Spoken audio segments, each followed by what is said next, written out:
is Zell going to accept the hero point? Because Zell made some very bold True. claims last time about hero points. Very true. They did do that. Just the specific, like, offering 2 hero, but like 2 whole Scooby snacks for me to do like a thing, like, I don't know, in the moment I'd failed so many rolls that it felt like, what are 2 more rolls gonna do for me? Confound your hero points. I will pave the way forward and I will earn the hero points. I don't know. I have some sort of set of terms that I'm not even aware of. I'm gonna follow that. Amazing. I was feeling. It's I don't know, only something going about up from offering here. 2 hero points in that moment that like got me.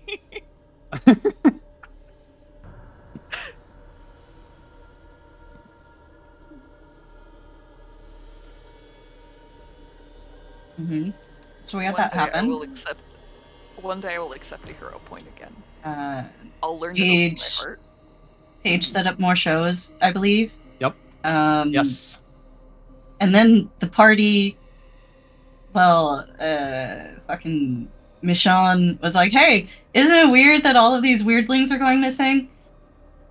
And Anissa was like, I mean, they're not all going missing. This is very recent. This place is very safe. Property values have not gone down. And Michonne was like, I think the property values have gone down. And Anissa was like, I'm not sure. I think maybe, people have wandered off. And then Michonne was like, hey, Willow, I know you're doing a hyper-focus thing right now, but lots of weirdlings have gone missing. Isn't that weird? And Willow was like, yeah, it is weird, especially considering we sent our afraid of people weirdling off with our himbo. Perhaps we should check on them. Yep. And they used a dog whistle, snake whistle, weirdling whistle, whatever you want to call it. Yep. To summon the boys, of whom only Malik showed up. And they were like, hey, isn't this fucking weird? And he was like, yeah, it's fucking weird. Maybe we should find your friend. And everyone was like, yeah, maybe we should. And Hylas and Angh had a great time. Nothing bad happened. And nothing bad happened. We did not roll a series of increasingly unlikely critical failures. A comedic amount of critical failures. At least from my point of view, for last session, I only succeeded 1 roll. I think I succeeded like maybe 2, but one of them was to not bite this guy's arm off, which in retrospect, I should have failed. I should have taken the L on that one. Lots of shoulda, woulda, coulda, you know?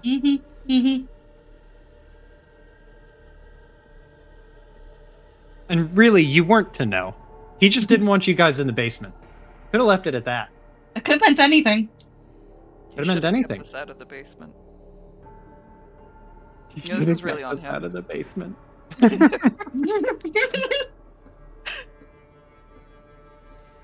Amy? Amy! Amy's on camera. You're here! I said hi. She's been on camera for a minute. I didn't want to interrupt know. I came in at the start of the recap, and I was like, hi, and then I realized it was a recap, so I shut up. I can't see I'm sorry. camera because of how I have shit set up. Camera's not Yes, important to me. I was just not looking. I have the camera set up, I just wasn't looking. I was working on something. Oh, that's all good, dude. Since you're here, we're gonna roll right into it. Where's my map? Here. Oh. So, if I remember correctly, Willow and company were going to the bustle to look around, I think? Yeah, it was where, not Agneta. Anissa. Anissa said, like, this is an area that has a lot of basements, because that's where Malik said that you guys might want to look a little bit closer, because that might be where Angh and Hylas looked. And so we we're heading to that direction because that's an area of town that probably has more basements than others. And also So- possibly being able to pick up a Paige and a Pierre on the way. Oh yeah, for sure. So you can swing by there, and as you're swinging by, you get to see Domains Theater, which you can see that Paige and Pierre have come out of it. Also, let me see here. I gotta post these, but I got more art from my contact from my guy. Ooh, Oh my god. Oh, let's see it. you just made Zell make monkey noises. Hey, It's Okay. Pierre. Oh, look at Pierre! I might start barking. He's It's so. Pierre. I like his shape. He's friend shaped. Oh my god. He's very good. Isn't he so good? The Mhm. boy. Oh. A lot thicker than I thought he'd be. And Pierre's thick. He's strong. He's strong, and he's Strong. a baker. Wasn't he I- supposed to fucking teach Michonne how to punch? Of course he's the thick Yeah. one. I mean, Oh, in he's the a Love past, I him? think. Oh He's my a cook, God. boxer, magician. Magician's assistant. Well, Yeah, magician just says, he's like he can do like card tricks, I imagine. yeah. So And like also, I magician feel like- / magician assistant. He does a lot of the heavy lifting. Mm-hmm. Literally. All of the heavy lifting. All of it, yeah. Oh no. Amy. Look What'd at I do? Twitch. Look at what Charlie has done for us. What is What We've happened? unlocked Frog Ponder. Ronder? Ronder? Frog Ponder? What? Where is it? Why can't I get access to it? Push. Mm-hmm. I don't have access to. What? I don't know. I What don't- the fuck with things? But anyway, Frog Ponder aside. Sorry, So I'm heartbroken. you're okay. Excuse me. So you guys head into the bustle, and you can look around some areas here. There are some good points of interest in the bustle. Like, oh, let me get my little document real quick. In Murcott. Inside the bustle, there is it's currently guarded by some people, the judges, but there's the lower palace. There's the Trader's Dispute, which is like a collection of awnings and stalls. It's like the open market area. There's the judges' quarters, which is like your police station for the lower area of Murcott, like all of the lower area of Murcott. And then there's the Explorers Connection, which is where the Explorers Guild from Termarkt has set up here. There is a Delaunay general store. And then there's Domains.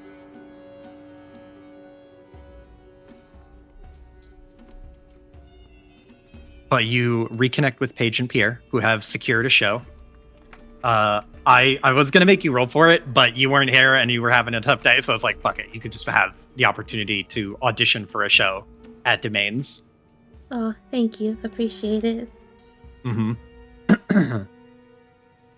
But if you are searching the area here, go ahead and I only need one roll, so you have to nominate someone, unless you are splitting up and like not searching together. I will only need one roll, and it will be diplomacy. You gather information. I got a +6. Where is this shit? I always forget which tab this stuff is on. There it The hand. is. Hand tab. Or if I think of that, because that's hand is what I use to pick up my dice.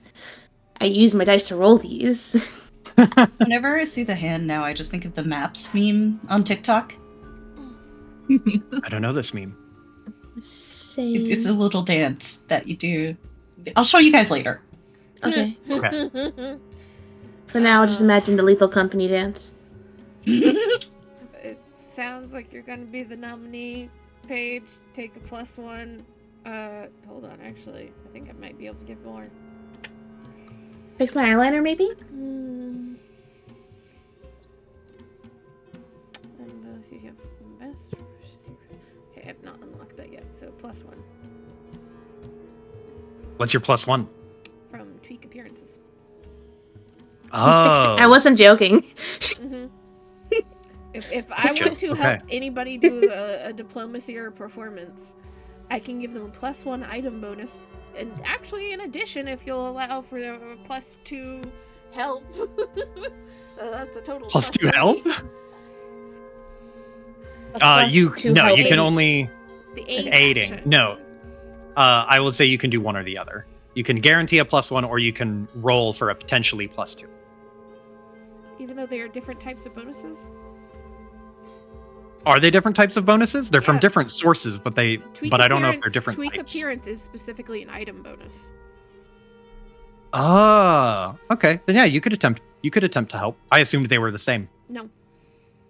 That's why it's a feat that's actually useful. Otherwise, you just always roll aid. Gotcha. Yeah, go ahead and roll your check to aid. What do I roll for that again? Just diplomacy as well? Whatever skill you think is appropriate to help with the diplomacy check, and I will gladly hear arguments for it. You could also just roll diplomacy. Society. Society? Yeah, that would work. That makes sense. Using your knowledge of like the city and just society in general to help Paige.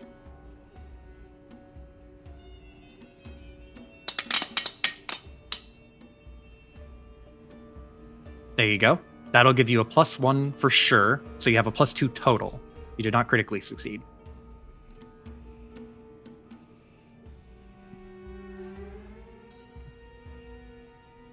Paige. Okay. So you have a net of +2. Okay, cool. So just to get me up to speed here, Yep. Paige and Pierre were picked up from the theater after securing the audition, the show, Mm-hmm. by Willow and Anissa. And Michelle. And Mitchell. Okay, Mitchell. Mitchell. Okay, so he's there too. Cool. Yep. And has been informed that, hey, we don't know where they are. This is bad.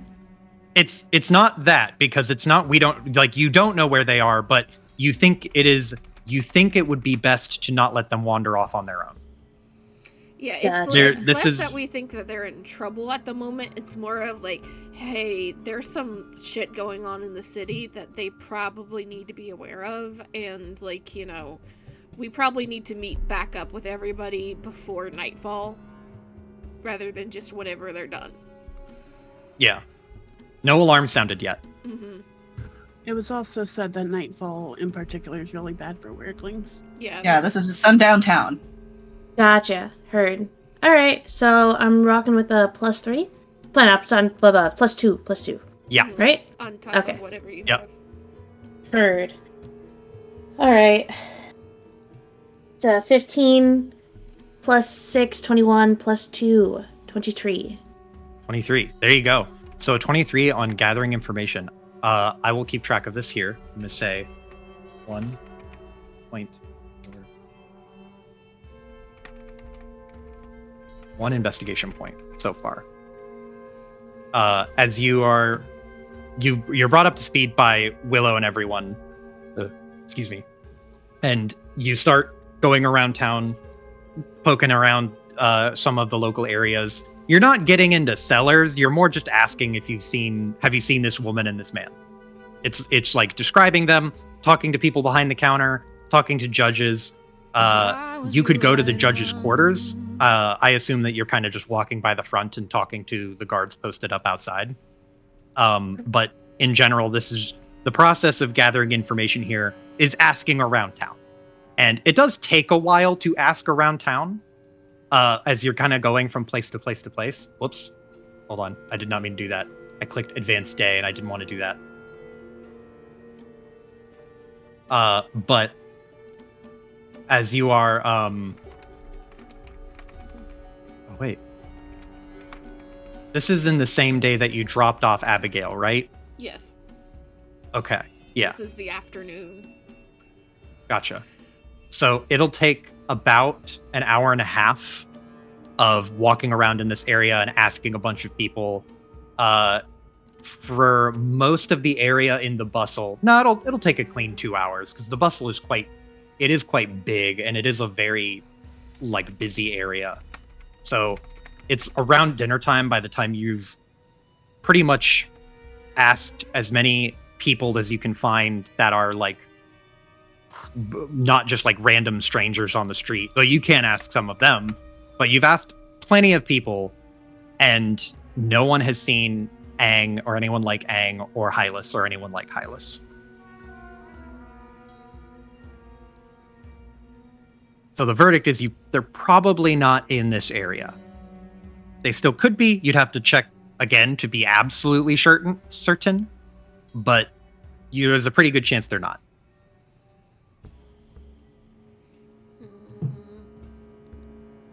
And I believe that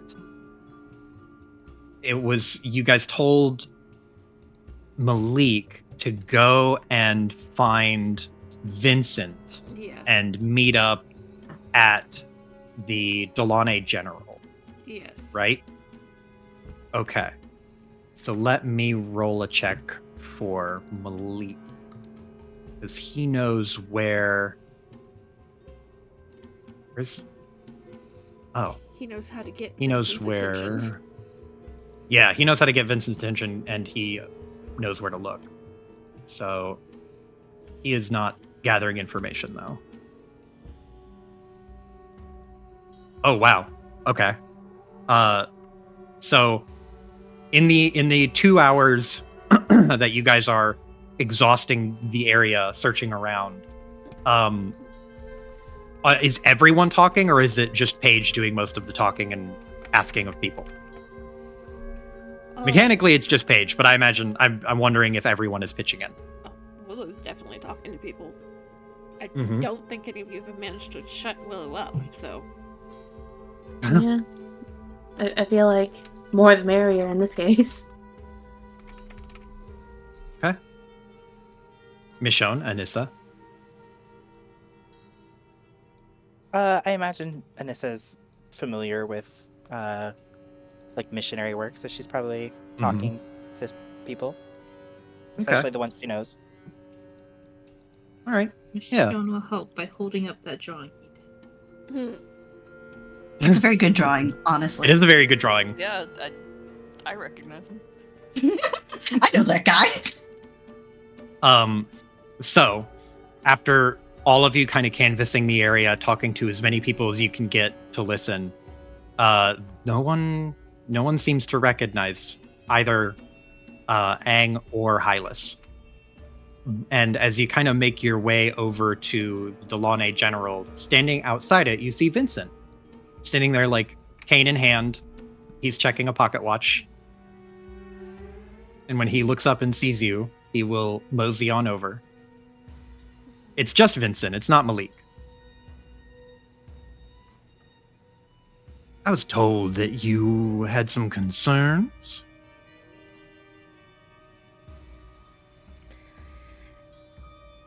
Oh, fuck. Let me find the voice. Take your time.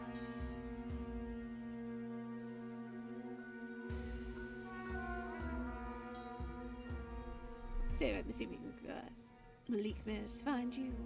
Ooh, no. It's okay. We're rolling with it. Yeah, it's okay. Yeah, keep it pushing. We're good. Yeah. Vincent, like, nods his head. That is correct, Miss Willow. Now, Mr. Malik and I, we're here on business, not for pleasure. So I'm sure you understand that if one of us needs to be somewhere else, the other must, of course, keep working. Willow nods.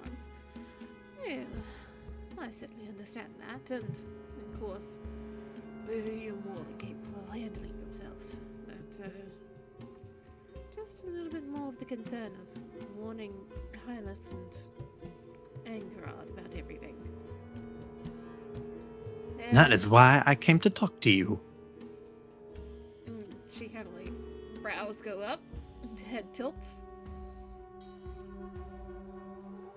Now, I assume you know their... He kind of waves his hand around, like searching for a word. You know their capabilities. Am I correct? She nods. How would you assess their capabilities and competence? It would depend on exactly what you're meaning. Hylas is more than capable in a fight if he needed to be, but to be fair, I don't know that he is particularly capable with people. Looks towards Paige.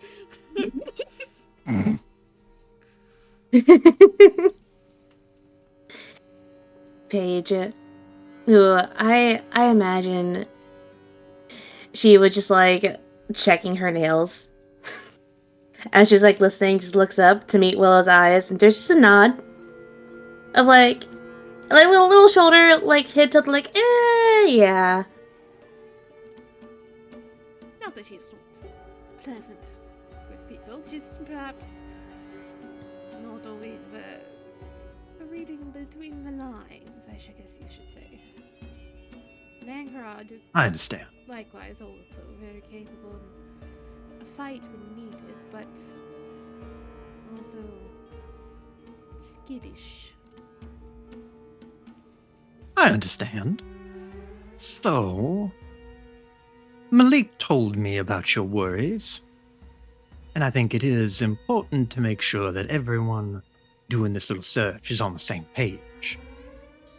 However, he crosses, like, he puts his hands together on the top of his cane and kind of puts the cane down in the middle of his stance.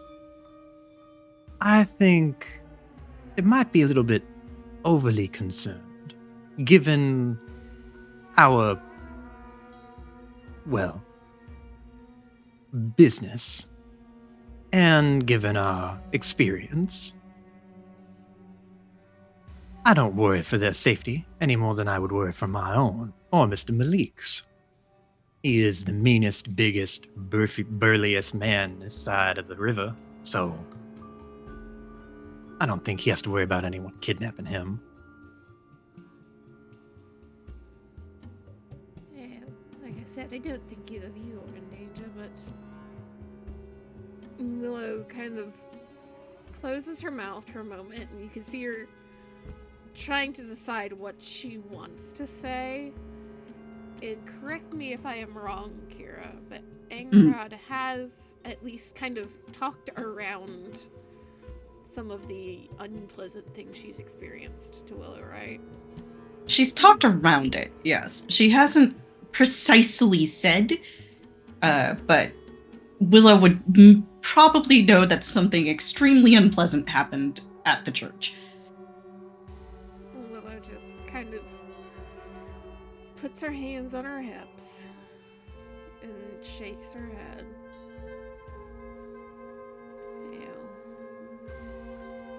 Vincent, you did say you came from a smaller town, smaller settlement somewhere, correct?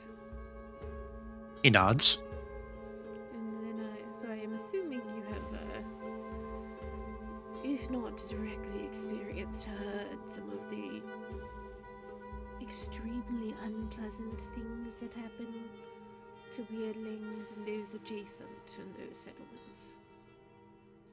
Oh, I'm well aware of some of the less than savory things that can go on in places that are not comfortable with weirdlings.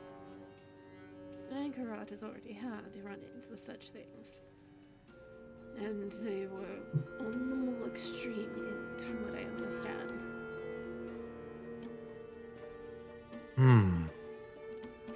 Kind of rubs his chin. Concern from that.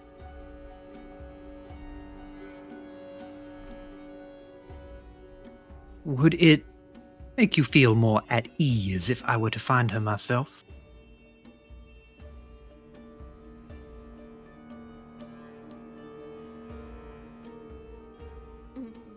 Willow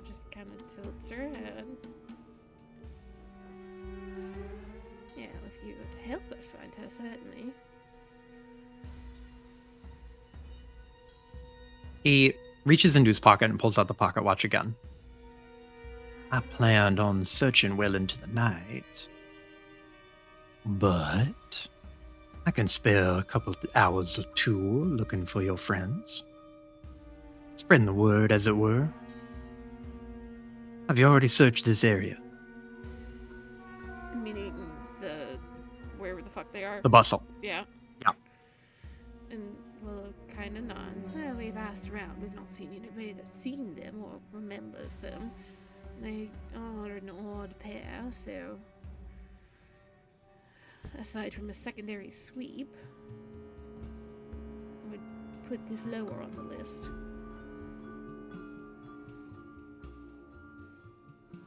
He rubs his chin and then nods. I can do a little bit of reconnaissance then. Double check if you're going to ask around in a new place. We'll look to the others. Thoughts, opinions, because Willow's just been talking. Nod. Sounds good. Shown, Anissa.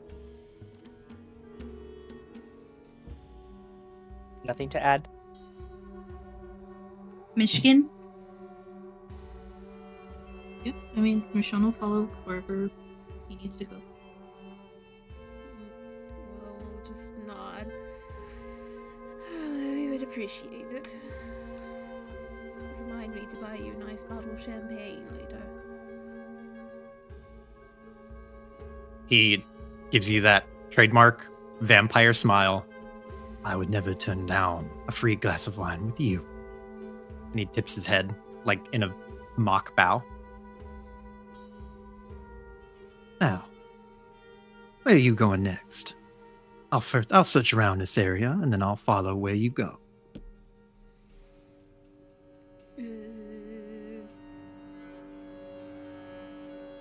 I can denote off a spot where you have searched with my little pen tool. Can we have city map?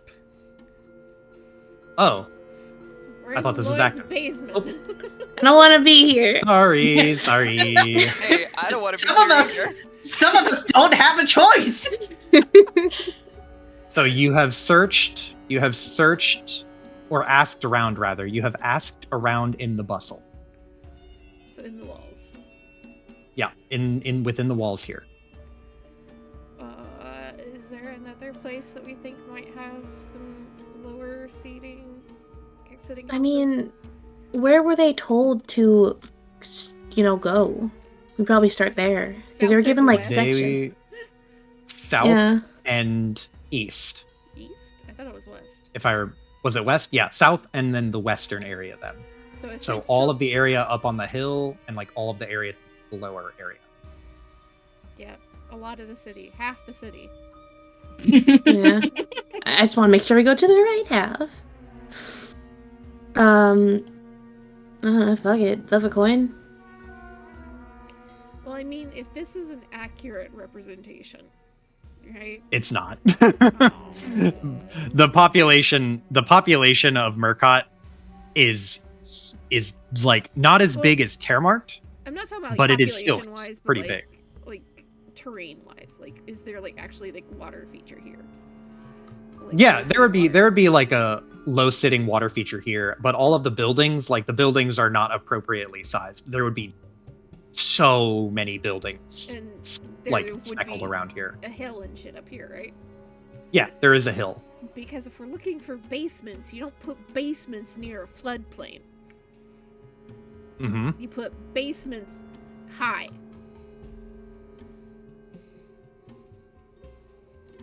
So, Willow, thinking about architecture, would want to go up here somewhere.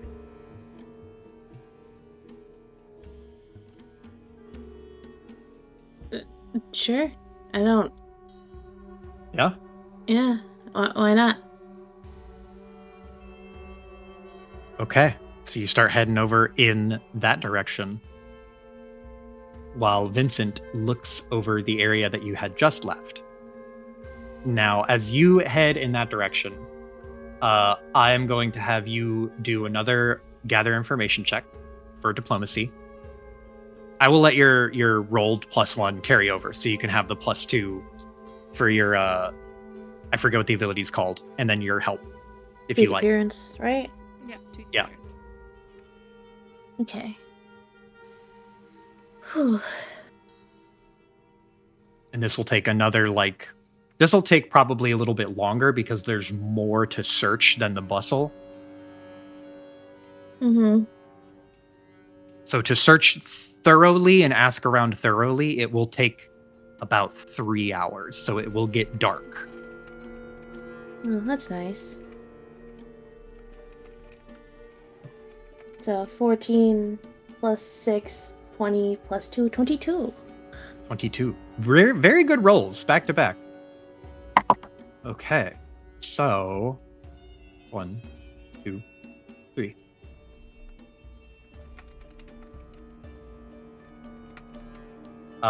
You guys are searching, talking to people, asking anyone who's been walking the streets. The streets are getting thinner and thinner by the minute as people are starting to head back home from their workday or shopping.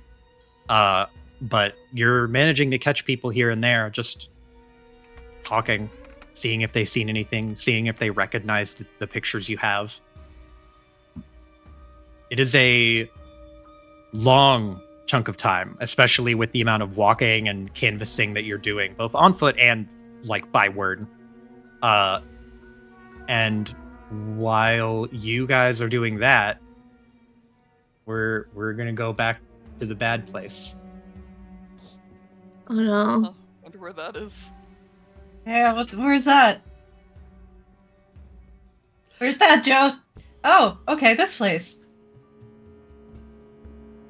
So it's only fair that I check in. Mm-hmm. Tonight, just as a reminder, there is a safety tool feature. There's a little hard hat in the bottom left on the right side, or on the left side of the screen. If anything gets a little bit too much, I can skip. We can reassess. Totally fine. But I just wanted to remind everyone that the safety tools are there because I'm hoping to push the envelope a little bit. Not too much, just enough. Thank you for the reminder. Yeah. Yeah. I've got it open now, buddy. Okay. So, in the basement, I think we last left off with Lloyd getting to Hylas. Mm-hmm. And he asked Hylas if he wanted to be awake for the process or not. Hylas. And Yeah. And Hylas said yes. Yes. Hylas is going to try to talk to him. Okay. So, he gets up and starts prepping for something. He grabs a few bottles, like brown glass bottles, and will shake them and ready them. And he posts up in a seat and goes over to your hand and will pull your sleeve back on your forearm. And he is going to carefully try to rotate your wrist in the shackle so that your palm would be facing upright completely and the underside of your forearm is exposed. He's going to rub the area with one of the little chemicals. And you're welcome to speak to him at any time. He's just going to keep silently working. Okay. Rubbing the area beforehand is probably the most professional thing that he has done since we got here. Mm-hmm. I mean, he professionally injected Angh with God knows what. I don't remember him rubbing the area first. He didn't. He didn't. I scanned the room for his degree. Okay. Back in the moment, though. Mm-hmm. Hylas, Hylas, has a concerned look on his face. And he just kind of he croaks this out kind of softly.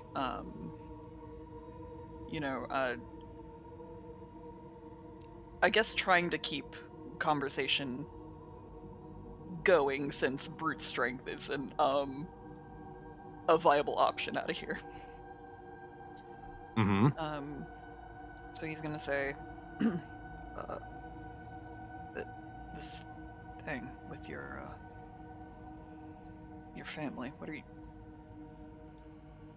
you looking to do? He readies a sharp implement, a scalpel, and as he kind of turns it, it glints in the candlelight.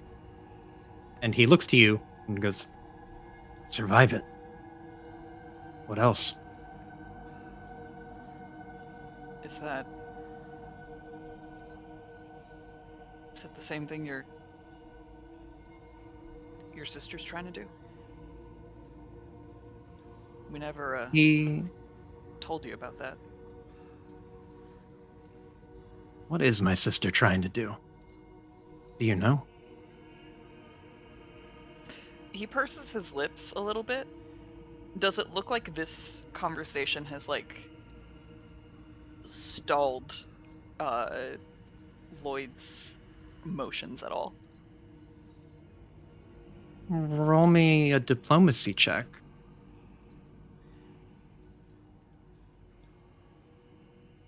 Okay. Making my way to the proficiency page. Mm-hmm. Diplomacy.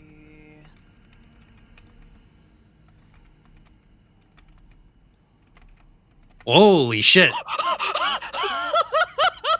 My God. Everything Holy that shit! happened last session! Holy shit! We're getting out of here, baby! So he stops completely. He's holding the scalpel still, and he turns to you, fully face turns to you, and is looking at you like, "Do you know what my sister was doing?" Earnestly asking.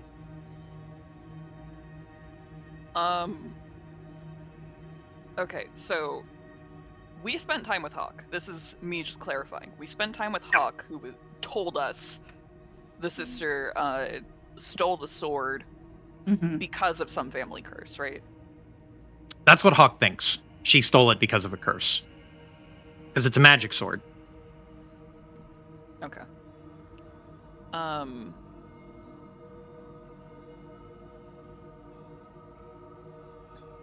All right. He kind of tilts his head a little bit and says, I know she made off with the magic sword because of some family curse. She knows a bit more about it. And he nods over to Angh's direction. He looks over towards Angh. Does she now? And he turns back to you. Is that everything you know? He positions the scalpel over your arm.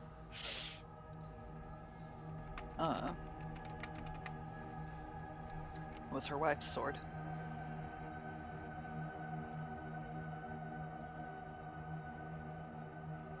Okay. You'll take 1 slashing damage as he presses the scalpel into your skin.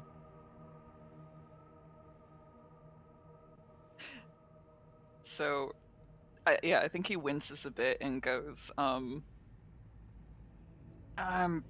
just not seeing how stealing a sword and doing all this adds up. I'm not sure how stealing a magic sword helps either.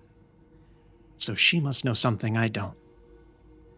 But all this, he gestures to the room around, all this is my design. I was gonna, once I figured out what I needed, show it to my siblings.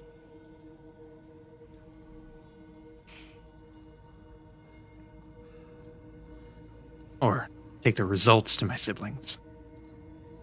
Whichever ones are left by the time I'm done.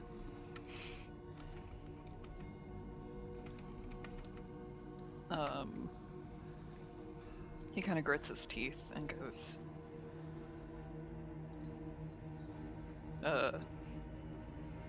you plan on showing your siblings this place? He Sort of drags the on- scalpel down. Like, in the middle of your sentence, he drags, and you'll take 5 damage. Ooh. And he just says, in response to your question, no.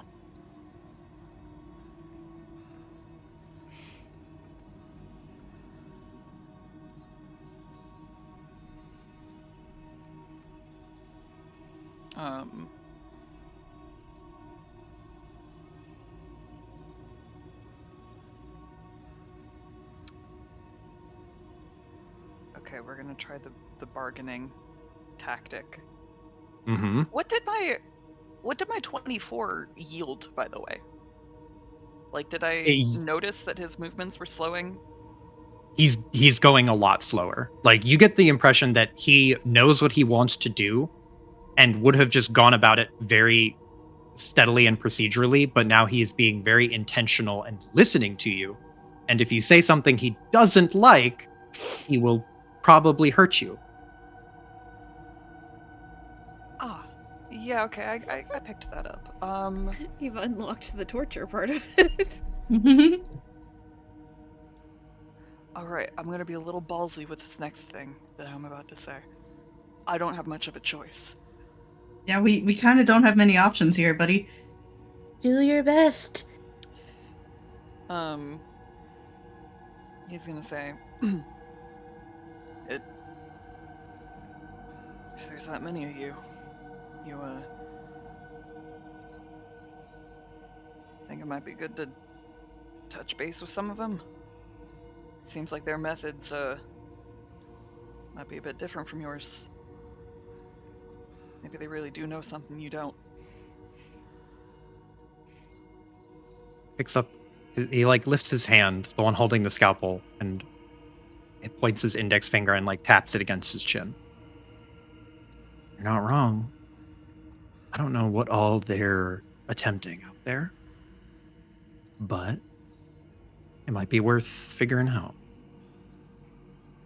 I don't have a good way of contacting them except by mail, and, well, as far as I'm aware, only one of them settled down in a house with an address. The other 3 are. Kind of does the hand circular gesture. Hunters, and you know how they are. So 5 siblings total? That's Zell asking? Yes, 5 siblings total.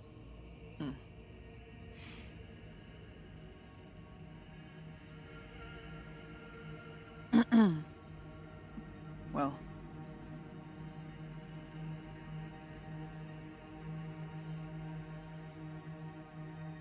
There's a chance we might be able to put you in contact with one of them.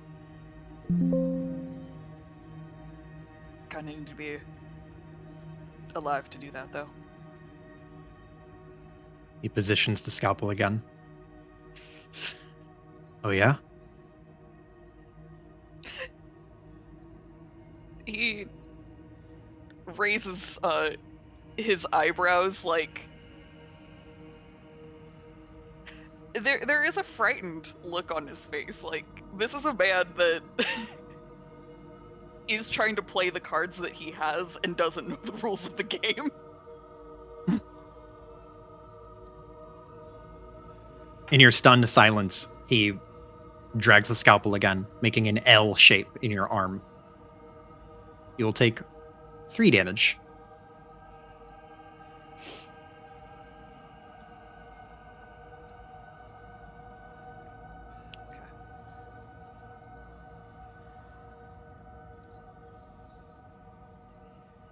He positions the scalpel in the next position.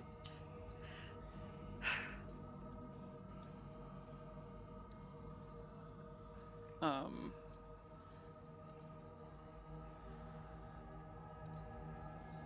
flipping through my mental conversation flashcards here.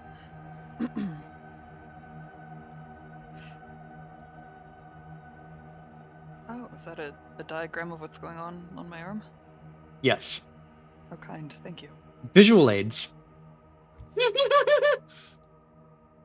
awesome. You're fucked up. You love having a visual aid for this. Am I allowed to ask a question? Sure. Okay. Which side is Hylas's hand? It's Hand- What on direction the is right. this? Hand is This over is there? here. forearm. Yeah. Okay. And this is the forearm. Gotcha. Thank you. Thank you. I like to be accurate in my horror. Mm-hmm. Understandable. You're Yeah, also of course. fucked up.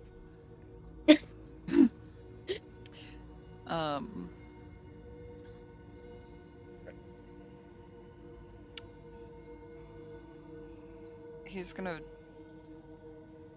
furrow his brow a bit and go, wincing through some of this pain, and say, "So your research has you doing this on weirdlings?" He nods. Yeah. And it's a real shame you're just guy. I don't make a habit of just kidnapping random people. What good is having me here gonna do for you exactly? Well, we'll What is see. it you're looking for? I'm not sure what I'm looking for with you. But you can't leave. Not now. What are you looking for Sorry. with them? Anything that would help. Anything durable. You know, weirdlings live generally more than twice as long as any average person. They age slowly. So slowly.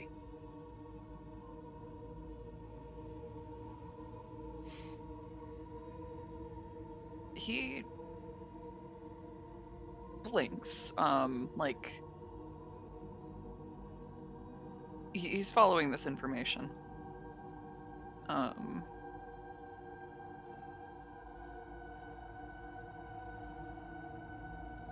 You know what? I think he's just gonna say, "They do."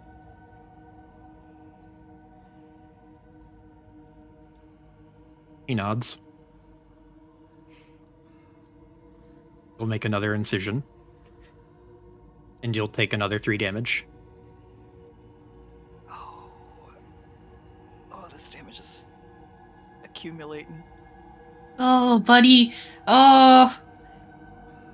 This is I mean, going bad places. Positive. He positions the still not in- scalpel here.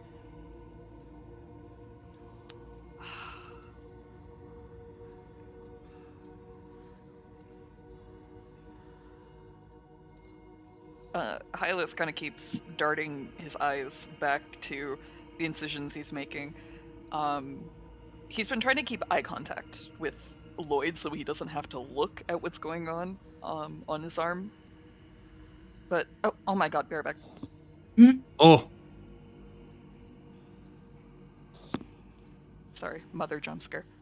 it's okay. It'd be like that. Yeah, so he's making eye contact with Lloyd, trying not to look at what is going on his arm. But the pain kind of becomes so distracting that it's impossible not to look. And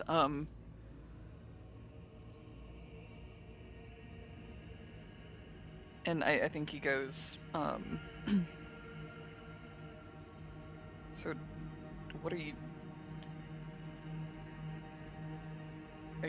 looking for?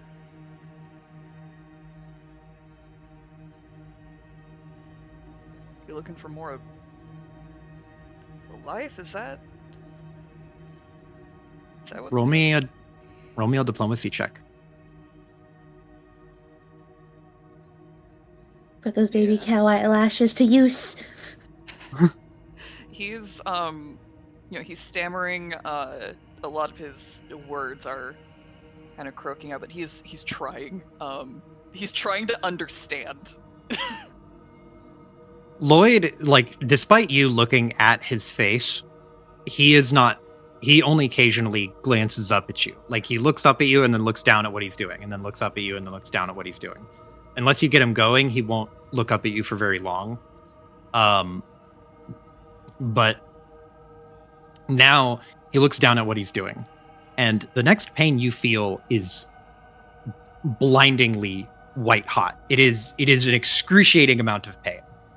He takes the scalpel and begins to cut and shear underneath. I think, Hylas draws his head back.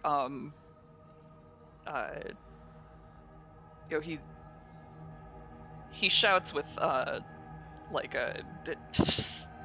shit. When you like react that way, he stops and looks up at you out of the corner of his eye.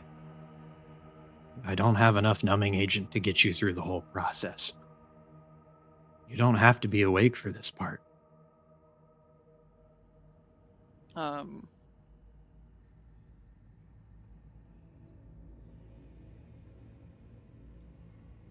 He grits his teeth, and goes, I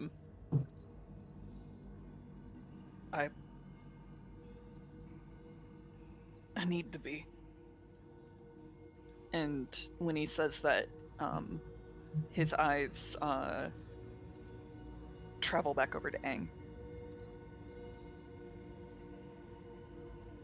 He follows your gaze, like he follows your eye line and then looks over to where Angh is.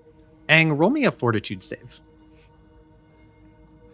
Me and fortitude saves. We have a complicated relationship. Shouting wake her up, by the way? This is exactly for that. Okay, all right. Let's fucking come on, Angh. Are you? Oh no! You have hero points. You have hero points.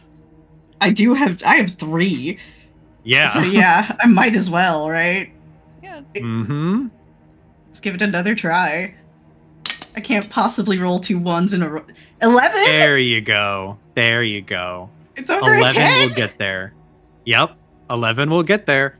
So Angh, you are groggily like waking up. Unconsciousness for you is strange. You have such a confusing relationship with it because you don't ever truly go under usually. Like there's always like a soft awareness of everything around you. Like you're kind of, especially in the woods, you're kind of silently present despite when you enter that sort of state of torpor. But now you are waking up like stone cold from a blackout. And grogginess is strange. But as you wake up, you find yourself cuffed by the arms, by the wrist, legs, ankles, or hoof ankles, and by the neck. And you are basically flat on your back. You're like in a reclined seating position, but you're awake.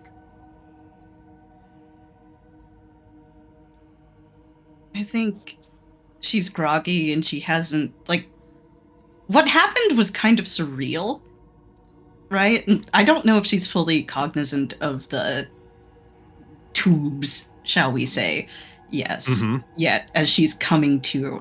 But I think she hears Hylas scream, and the first thing she does is she, like, looks around trying to find him. And the first thing she says is, Hylas, what troubles thee? Mm-hmm.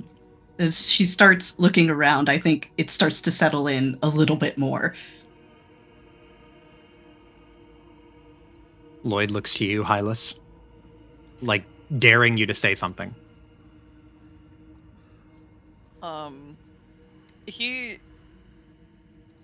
He's got some like stifled breathing as he's like trying to bear through this pain. And he just says, Angh, I was just telling Floyd here about what his sister's up to. Why don't you chime in and say something? He shears the rest of the way to the other incision. You'll take 8 damage. Yeah, that's gonna get like full on wailing. Like he's trying his best to not scream at the top of his lungs. But he's shouting expletives and trying to cut himself off, calm himself down. You said that was 12 damage? 8 damage. I think. Oh, 8 damage. I remembered the number. Everybody remember that. I remembered the number. Good job. I'm so proud of you. Thank you. Pat, pat. Yeah, I think we're almost officially at the halfway point for my health.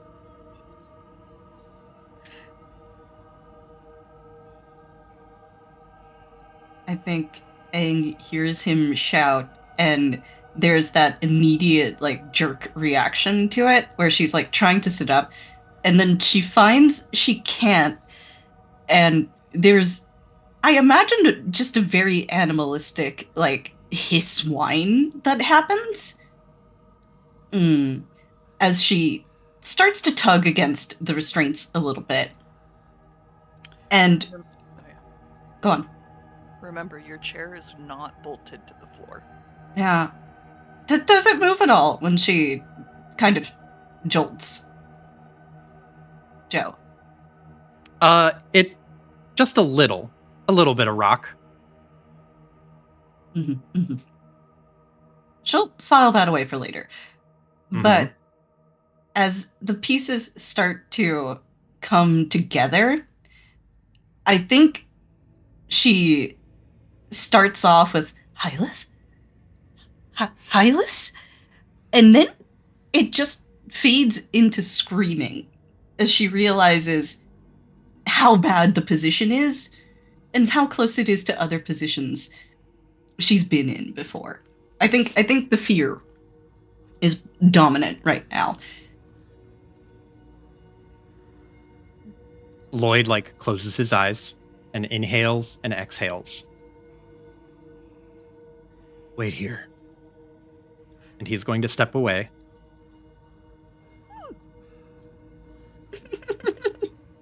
What an illustrative drawing, Joseph. Very impressive perspective on this. I know, honestly. You got good, It's got a vanishing point in whatever. As he gets up to walk over to Angh, still holding the same scalpel, he stands over top of you, Angh. License. He just stares down at you, hoping you'll stop screaming, just out of sheer curiosity. I think she looks up at him and is she still at 3? She hasn't gone up to 4 yet, has she? Still at 3. Still at 3. So there's still some sense to her. I think she's looking up and she's starting to catch her breath, but her eyes are very, very wide. And I think the whites of them have gone a little dark, I believe, as she looks up at him. And her chest is like rising and falling and rising and falling. She's breathing very quickly. And she just swallows and looks up at him. What compels thee to this end? He tilts his head towards Hylas and says, survival. I'll ask you this one more time. What are you? If you don't tell me, I will find out.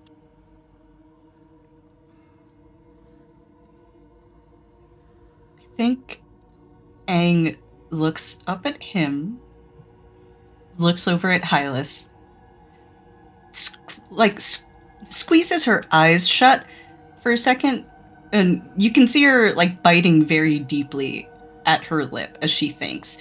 And it's not the regular teeth she has in; it's the like collection of fangs by now, isn't it, Joe? Yeah. Mm-hmm. So she bites pretty hard, and I imagine draws some of her own blood in doing so. Then looks up at him, and she will ask in Latin, speak the Latin. He kind of narrows his eyes, like he furrows his brow, and you can see him process for a second. And he nods once, confused, but still following. Mm-hmm. Mm-hmm. Angh will take another breath, and she looks over to Hylas, and Hylas, she locks eyes with you for a second. And she is terrified. There's a lot of just genuine fear and pain behind those eyes right now, and you can see her hands even trembling as much as they can within the binds. When you lock eyes with Hylas, you can tell he was, kind of wincing nonstop through this pain. He's sweating a little bit, and he is looking a bit pale from how hard he's trying to restrain himself, emotionally. But when he locks eyes with you, he takes a couple of short breaths, that kind of, and he tries to suck it up, looking at you. He tries to soften his eyes. You try to soften your eyes, and I think there's a moment of understanding from Angh, and something shifts in her expression. And she turns toward Lloyd, looks back up at him. She takes a deep breath, and she tries to steady her voice. And she continues again in Latin. I am of the forest-born, Fae. I would offer thee a deal in good faith, if thou wouldst listen. Oh. I was wondering if you were Fae. I've never met one, but I heard stories about them. And the bargains they do. Don't they always turn out bad? Angh will shake her head. I offer this in good faith, she repeats. Shall be as plain as I can make it.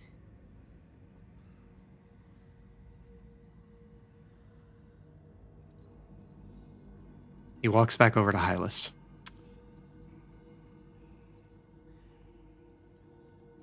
He sits down to examine his work, looking at the musculature underneath. And he is going to, if you don't move your hand or flex your fingers, Hylas, he will force your fingers to flex.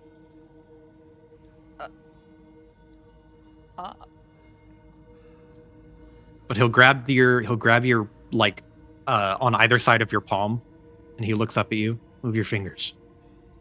Flex your arm. Hylas was already flexing. He's like tensing every muscle he's got, trying not to just be screaming right now.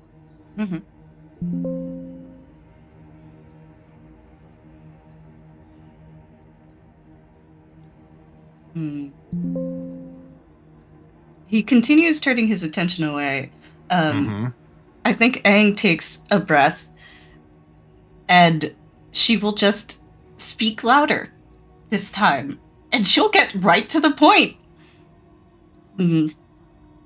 She'll just call out again in Latin, "Seek thee immortality.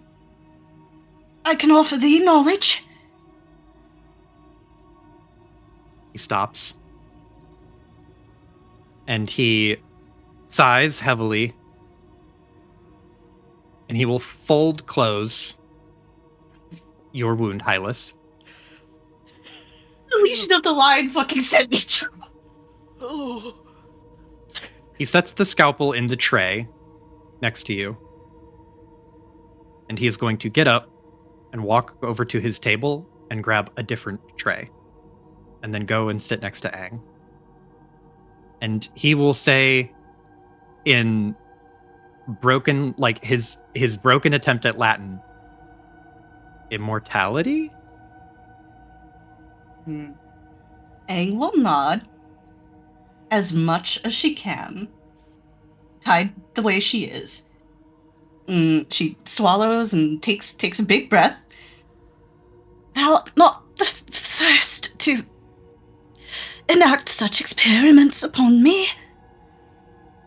'Twas found that I cannot die."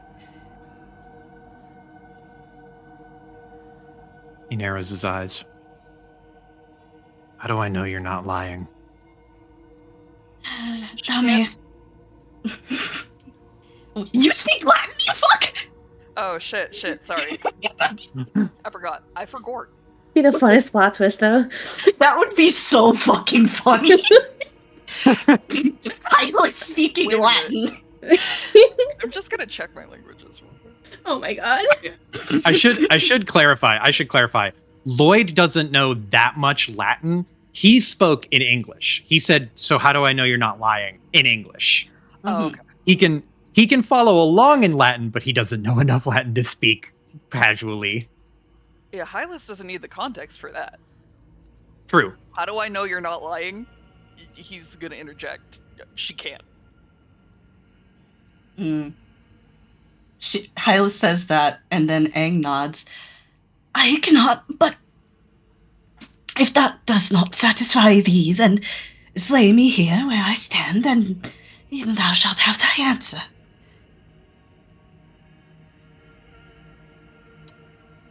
He licks his lips and clicks his tongue. "So you can't die. Okay. Let's test that." And he stands up. And he goes over to his table. And he grabs another set of needles.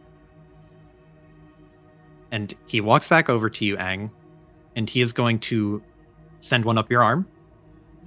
And send another one into the tip of your finger. As he's so that doing you this, are poked 3 separate times. Oh god. Okay, hold on. That's gonna take me out. So you gotta let me talk first. Okay. So Angh will say as he's approaching, "Wait. Let's forge the compact beforehand. If I rise from the dead, as promised, I shall let my companion go.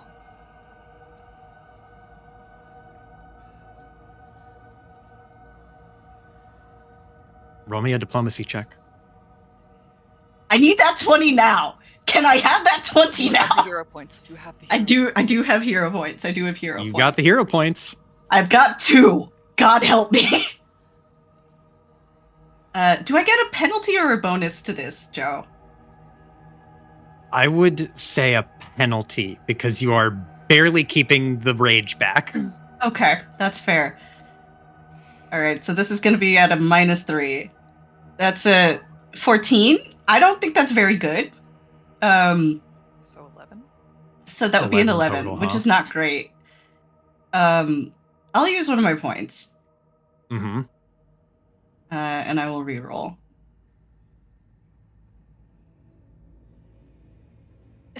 Just for a Technically reminder, better. Kira, Mm-hmm.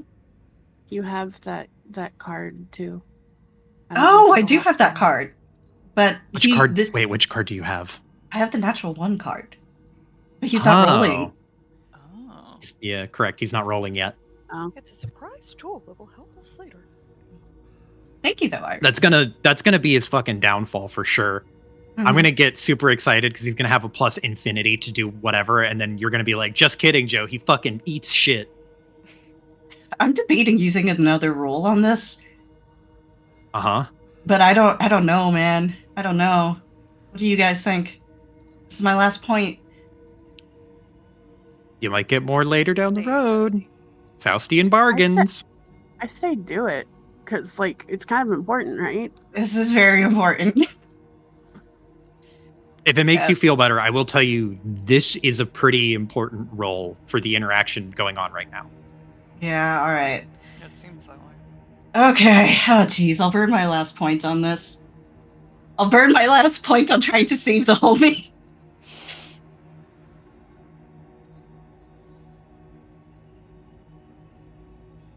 Oh, Worth. It's a 21! 21! he looks at you, and you can see his eyes. His eyes look like flat. The shine of his eyes is like non-existent. He is like the most deadpan, emotionless face you've seen, and he is staring down at you with like clear mistrust. And there is curiosity buried under all of that. There's a little sparkle of like, what if she's right? And he takes his tray full of goodies and sets them down on your lap, a metal tray on your lap. Am I taking the damage, Joe? Not yet, but you can feel it there radiating like magma. Mm-hmm. The only thing stopping you from getting burned from it is like a very thin piece of clothing. Mm-hmm. But he sets the tray down, and he grabs a nearby stool and sits in the stool and puts his elbows on his knees and just goes, "Okay, how do we form a pact?" Angh just nods and swallows. I told thee I would keep it simple. Thus, if I rise from the dead, as promised, thou may keep me here as long as it pleases thee. And this creature shall raise no hand against thee. But thou must let my companion go. And let him go while he yet lives. Let him go alive. Will you stay? Angh will nod. You can see him thinking. Does he say that part in English? Yeah. Yeah, I think while Hylas is wincing, he kind of breaks out of it and goes, "What? What? No. What's she saying over there?"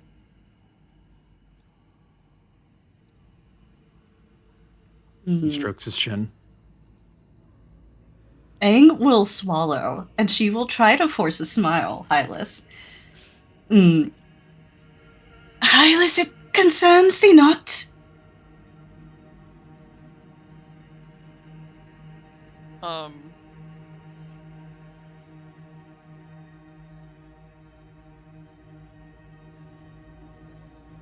I think he sort of clenches his fists again, and goes, I think it does. I'm not leaving here without you. Hmm. There's a wince from Angh, and she looks over to Hylas, and there's just like this pure, just this pure, like very warm platonic love coming off of her at that moment, you know? As she looks at him. And she just shakes her head. I shall not abide thee suffering for my sake.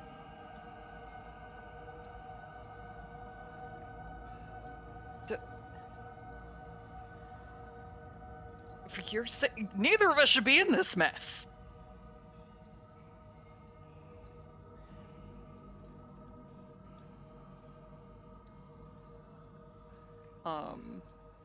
I think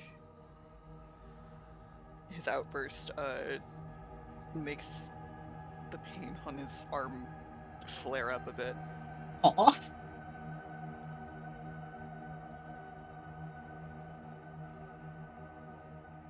He winces He's- again and he says, we tell him about his sister, about Hawk, about any of that. Work with the guy. I don't want it to come to. And he sort of stops thinking about what he's saying.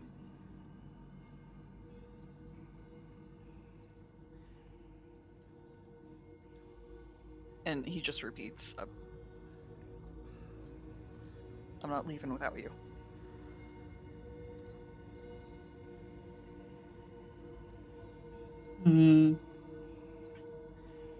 I think Angh looks at him, and she's still, despite the absolute shit of a situation they're in, she's still got that look on. And she takes a breath.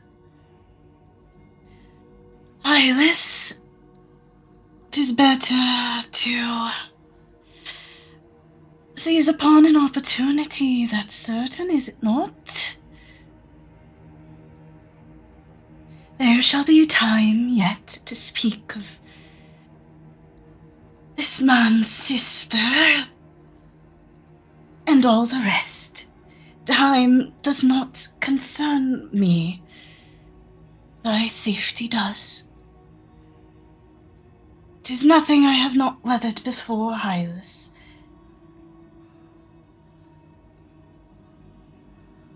Lloyd, without looking at you, Hylas, he's staring at Angh. He speaks to you, though, and says, she's immortal. So what have you got to lose, right? She's not going to die. Leave her here.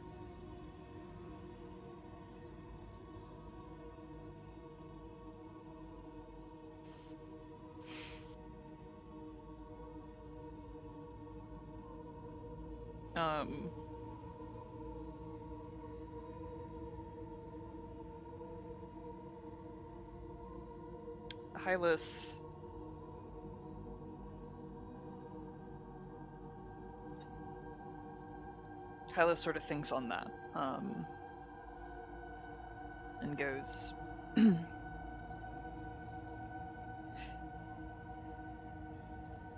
just ain't right. She has family too, you know.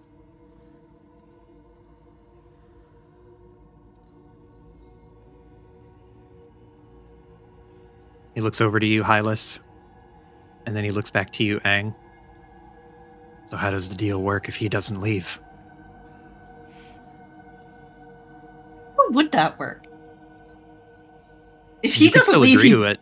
Yeah, if he doesn't leave, then does that break the contract? No, I'm not a part of it. Your contract stipulates that he would let him go Mhm. alive.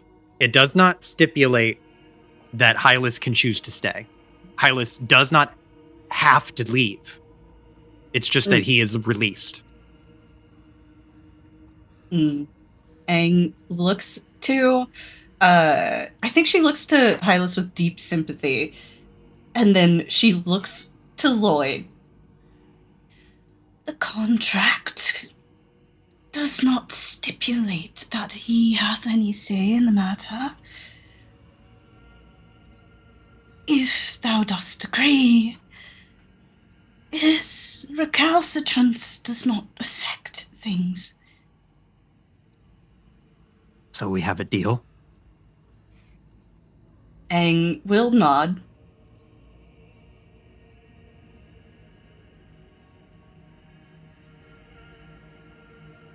We have a deal. He gets up and takes a step to the side, and he will shake your restrained hand. Mm-hmm. Good. Now, he looks over to Hylas, and he looks to you. I think we'll go to you next. You're more interesting than him. And he turns to you, Hylas. We'll come back to you. He turns to you, Angh. Now, you don't have to be awake for this part. And before you can answer, we're going to shift back to the search party.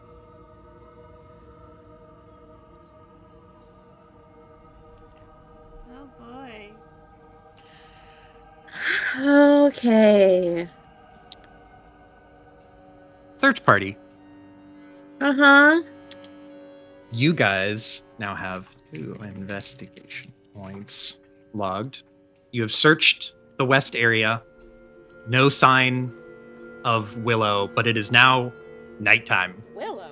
Of Willow. She's right here. Or, sorry, not Willow. Search the area for Angh and Hylas, and Uh-huh. you didn't talk to anyone who has seen either of them. None of the faces are familiar. None of those names ring a bell. None of those descriptions seem to call to mind anyone. It's now dark enough that the street lamps are lit, and people are basically in their homes. What's the play?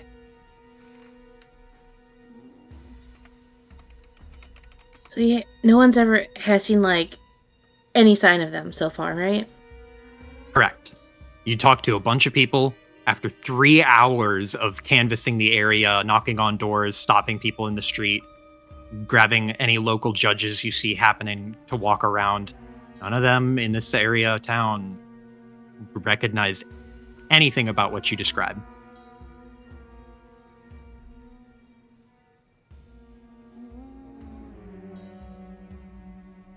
And it has now started to get dark.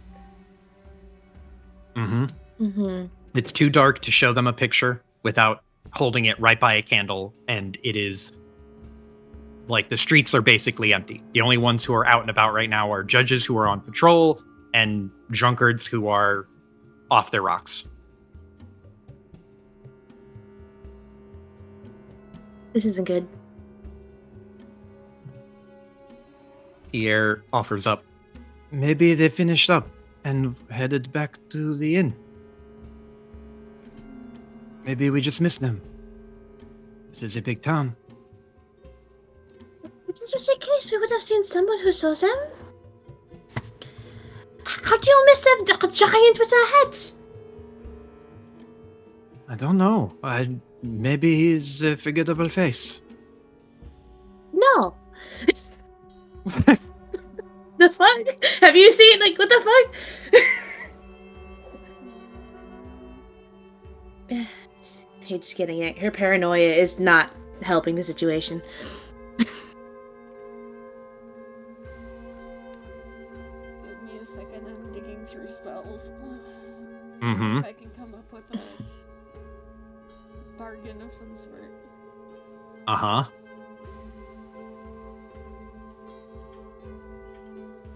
Okay.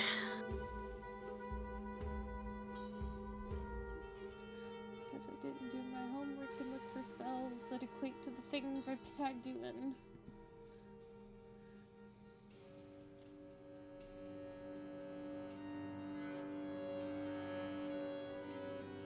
What are you trying to look for? What is the thing you're looking for?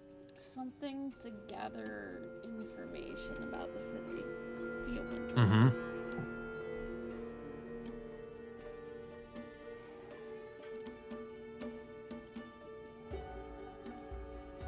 She could do all the cool things with buildings and like civilization before.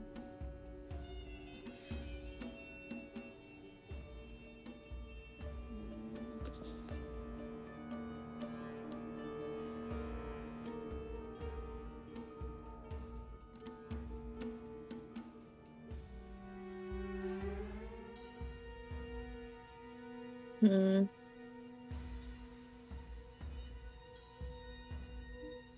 I also think all the things that I think would work for this are probably too high level. Oh, Oh no, who we lose? Iris. Iris. I hope she wasn't eating during that last scene. Yeah.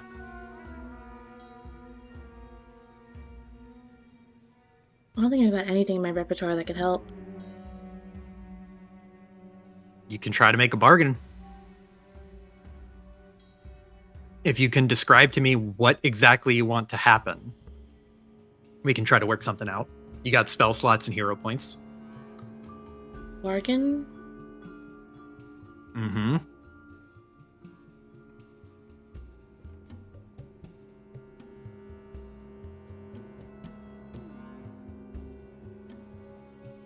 I mean... Anissa's gonna pray. Oh my god. Hey, if the prayer goes well, could we get bonuses to our rolls? Yeah, if Anissa's praying for us, that's a +1 prayer. I could be persuaded to let the prayer work. Who knows? We'll come back to that.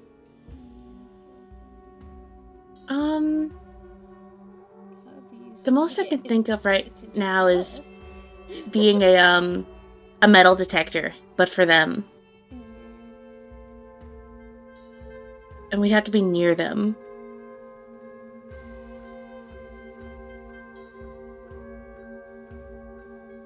I'm gonna turn the brightness up so that it's easier to see the map. Please, thank you. As much as I like the nighttime effect, I need to think you guys need to be able to see. The street lanterns came on. Yeah, lantern All right. lights have run around with their fucking matchsticks. Uh-huh. I have a question, Joseph. Yep. Theoretically, could I use Thoughtful Gift to try and just, like, hold something and ping for them? What is the text on Thoughtful Gift again? Oh, okay. So, it's like an object of light or negligible bulk, right? In her hand, and she can teleport it to the target. But the range is 120 feet, so it's not very large. The target knows what object you're attempting to send them, but if they're unconscious or if they refuse to accept your gift, or if I'm trying to teleport a creature, then it fails. So I was thinking, like, if I'm, like, focusing on someone, right? And I just have it in my hand, if I walk around, will it be able to ping as soon as we're near them if it sends off? Is that a cantrip or a spell slot? It's a focus spell, is why I'm asking, like... Gotcha. Would I be able to? No, you'd have to cast it. You'd cast it, and if they're within 120 feet, it would vanish, but you'd cast it. Okay. Which, in theory, you could use to ping, but you would cast it. Whether or not you hit would determine if you refocus or not. So you'd cast it. If you missed, spend 10 minutes, walk 120 feet somewhere else, cast it again. Wait 10 minutes, walk 120 feet, cast it again, and start to slowly canvas your way across an area. But it would take you half an hour to get, like, just the length of a football field. Yeah. Almost half an hour. It's so inefficient. Hold on.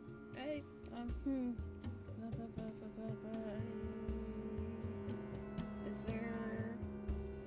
Yeah, it's a matter of if you let this fucking spell work. Because it's higher magic type shit. Summon animal. Summon animal? Bloodhound. Okay. Summon something. I can summon constructs, I can summon fae, I can summon plants, I can summon animals, man. I have the summoning spells. Yeah, you can summon a dog. Summon something to track. We're gonna make our own Maddie. If we don't have a Maddie, we're gonna make her. I miss her every day. The funny thing is that this would be such a non-factor if we had Maddie. If we had Maddie, you're like, yeah, just track her. Kids, like, I feel like eventually, like, Willow would have gotten annoyed that they weren't finding anybody that was saying anything. So, like, as it was, like, before it even hit nighttime, like, as evening was starting to fall, she probably would have found a back alley to summon a fucking dog. Because she has to have something of Angh's tucked away. She has poked and prodded Angh enough, and they have, like, sat and had conversations enough, and fucking Angh likes to, like, fucking wipe people's faces all the time with fucking handkerchiefs. She has to have something. Like, here, now go, find. She does do that.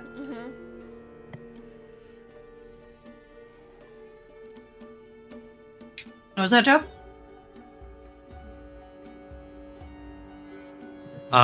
So Angh, I mean, did you give her anything? What did you give her? I would say canonically Angh have some of Angh's blood. She does canonically have some of Angh's blood, which is kind of ideal right now, to be honest. But yeah. If you're going to use the blood, I would ask, does Willow keep a vial of Angh's blood on her at all times, or did she leave it back at the inn? I mean, be honest. No, she went to the fucking, she was planning on going to, like, an alchemist and shit, so she probably does. Knowing that it takes you a full day to craft something, you were planning on going to craft something and go to an alchemist shop? Well, she didn't know if she was going to be able to craft somewhere. Like, she didn't know if she was actually going to be able to craft there. On the same day. Yeah, it was like she was planning on stopping by both places and then got hyper fixated by the fact that she was actually allowed a bench there. No, like, mechanically, you would have known, like, it's going to take a day to do the thing. Again, I know she would know it was going to take a day to craft, but it was more of, like, walking into an office and not knowing if she would even have a desk to craft at. So she had stuff for both. I'm dubious. I will just flat out say, like, you can put the blood in the hotel. You can have the blood, but it's in the hotel. Fine, she pulls out a handkerchief. She has something of Angh's that she's had on her anyway. Okay. Do you have summon animal? That was going to be my bargain. What can I do to give you to swap for a summon animal? Do you want to permanently swap a spell, or are you asking to cast it right now as a one-off? As a one-off. As a one-off, in a very serendipitous moment. Because she does have other summon spells with her other, not with Winter, but she has summoned, Summer has summon spells. What summon spells does she have? Plant or fungus. Is it summon plant or fungus? Gotcha. Technically, wait a second. Winter does have summon construct. Yeah, she has summon construct, so they both have summon spells. So I will say you can summon a bloodhound. How long does the summon last? Let me look that up. I don't know for that spell because I don't have it. Summon animal. Duration. Not very long. So, never mind, since we're trying to do this very technically. I have no way. That was my only idea. Okay. So what's the play? You search the area. It is nighttime. Are you going to move to the next area and search well into the midnight hours?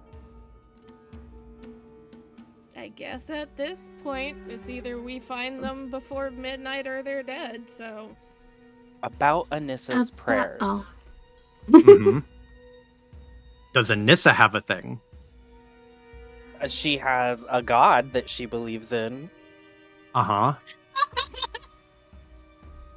I will say, divinely, you can know that they're both alive. Okay.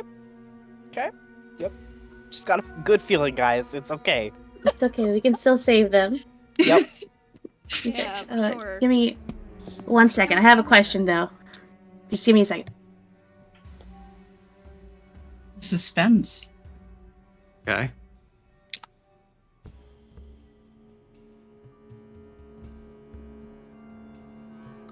I'm having a good time. Hmm? All right, I'm back. Hello. Welcome back. Right. Okay, so if we're all chalk out of stuff, I just remembered, Joe, if Paige slinks away a little bit because we have a new person now,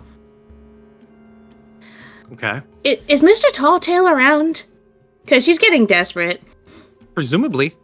Presumably. Hasn't shown up, but he's presumably somewhere nearby. It'd be a shitty time for him to be on vacation, wouldn't it? Right? Like, bro, we're your favorite soap opera. You're not Like, tuned in dude. right now. Yeah, sure. I mean, Turks and Caicos, like... Right? But fucking... Alright, well, everyone's, trying to figure out the next plan. She will step a little ways away and find a bench or something. Mm-hmm. And call out to him. How do you call out to him? I imagine she's pretty worked up at this point, because her paranoid ass is conjuring the worst possible scenarios. They're not far off. She's hoping that Pierre is right. He usually is right when it comes to shit like this. They probably are back at the end, but she can't imagine. She can't imagine that. She's imagining the worst case scenarios, that some monsters got him. And she sits down. She's just going to speak out to the air around her. Mm-hmm. Okay, Mr. Toltel, are you around? Please? There's a bit of a pause, but after a second, out of the corner of your eye, you see the brown coat. Can I help you? She tries not to show the flood of relief. But she was also thinking, oh my god, well, this is the one time he's not fucking here. But she, looks towards him. It's been a hot minute. I'm assuming he looks the same as always? Yeah, same as always. Same, like, coiffed orange hair. Same old coat. Okay. Okay, Ella, I'm sorry it's a little busy.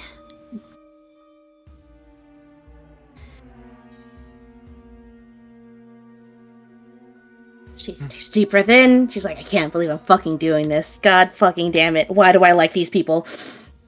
He just raises an eyebrow at you. Straightens up.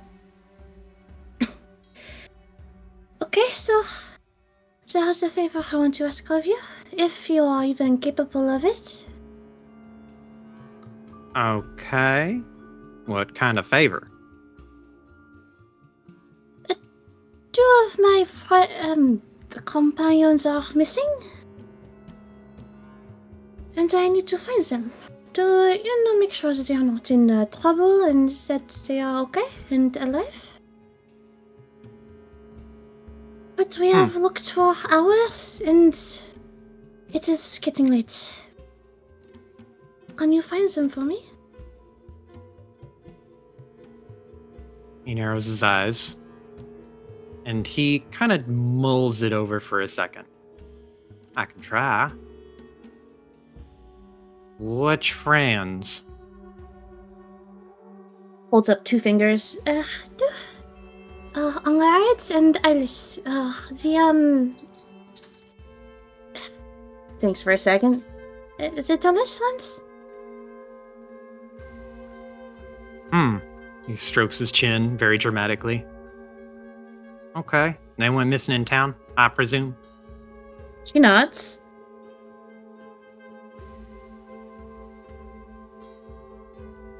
He kind of rolls his head around his shoulders, or rolls his neck a little bit. Well, been a while since I gone looking for someone, but if you need help, I'll be happy to help. Well, hold on a second. And he very dramatically turns to you. What do I get in return?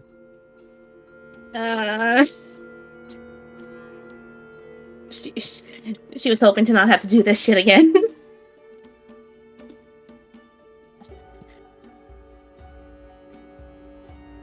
What do you want? What do I want? Well, I want out of this contract? He says, like, incredulous, you'll let him out. No. He shrugs and tips his head. Well, worth a shot. Well, let me see here. Gives you the props for trying?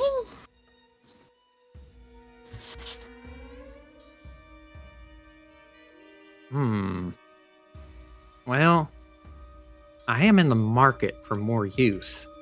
Can't have enough of that now these days. But you look so good. Why do you think I look so good?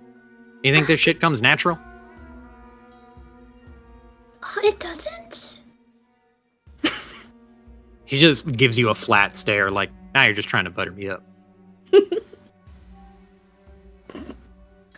Baby doll eyes. I had no idea. It's not natural?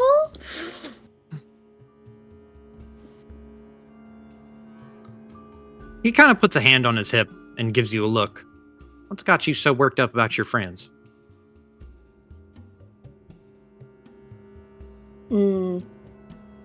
She kind of twitches her fingers a bit.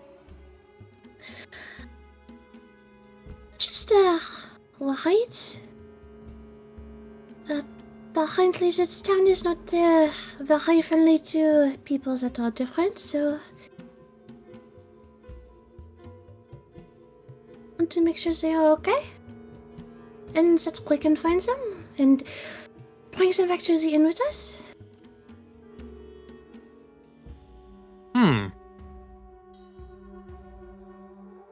So, it's not necessarily urgent. It is. Doesn't sound urgent. Sounds like you misplaced 2 of your buddies. Maybe they went and had a drunk bender. You checked the local ditch? Well, first of all, I don't think one of them can drink. And never mind. Look, I just need to know where they are, okay? Is it simple? Does it matter why? Is that part of the deal? All right, I hear you. Keep your panties untwisted. How about, since I can't think of anything I need right now, I give you how about you give me an IOU?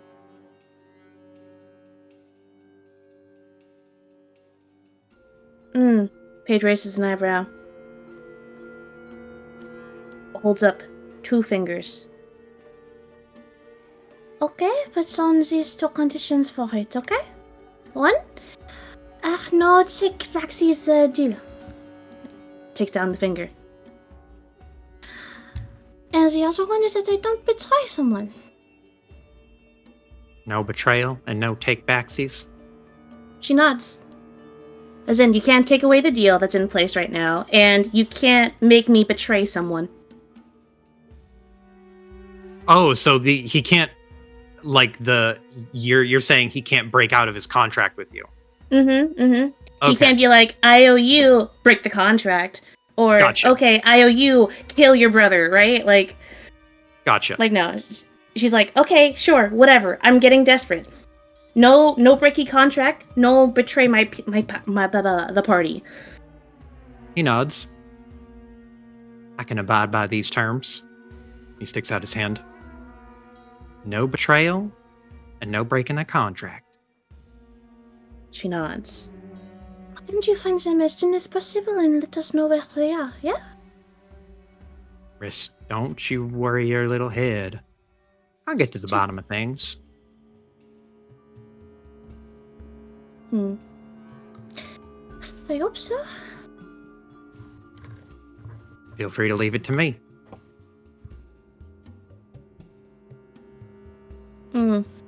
She nods. And I feel like he shook on it, holding out hand. You shake, and there is a firmness to the handshake that kind of encompasses your whole body. Like you have locked the deal in, and it is official. Okay. He gives you the same wolfish grin he has given you every time he feels like in control of the situation. Uh-huh. And he gives you a pantomimed tip of the hat. Well, if that's all there is, I best be getting to work now. And I will see you on the morrow. On the morrow? What? Well, you don't think I'm going to find him in 5 seconds, do you? You got to give me time to look. All right. Within an hour or two? I thought you were this all-powerful being. He gestures to the city. You think I can search this whole fucking city in an hour?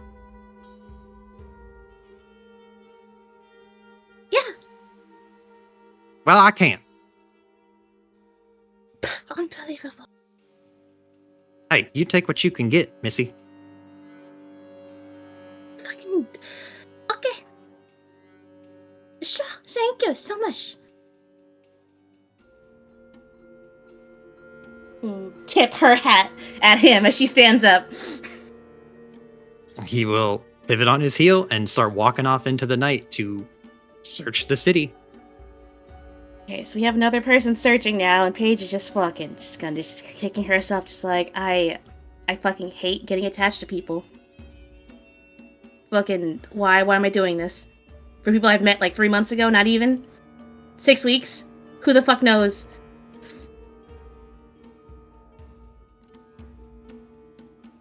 Okay. Much more sour mood as she rejoins, trying to figure out where the fuck do we look next? Back at the party, back at the crew. You still have a little bit of night left. It's just a matter of what you want to do with it.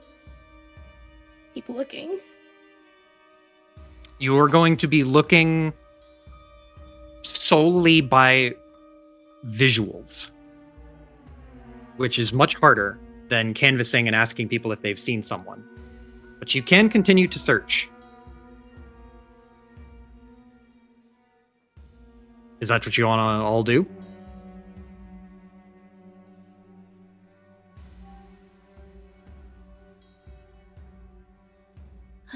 I mean,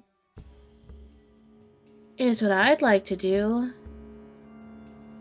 But I don't know how successful we'll be. Not.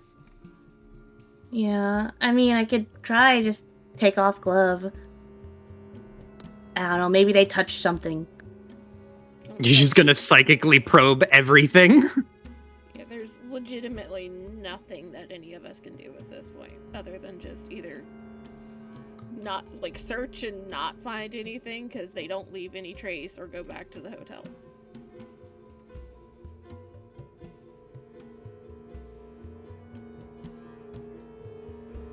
Alright. Charlie, do you have any ideas? Cody? Is Cody back yet? No. Oh, yeah, they are. Do either of you have ideas? Because I'm thinking just keep putting it. Paige touching stuff, trying to just figure out maybe they passed by this building, you know? Well, that's not gonna be useful, because then you're gonna get this fucking psychic shock from something, and then you're we're just gonna have another person that's unconscious.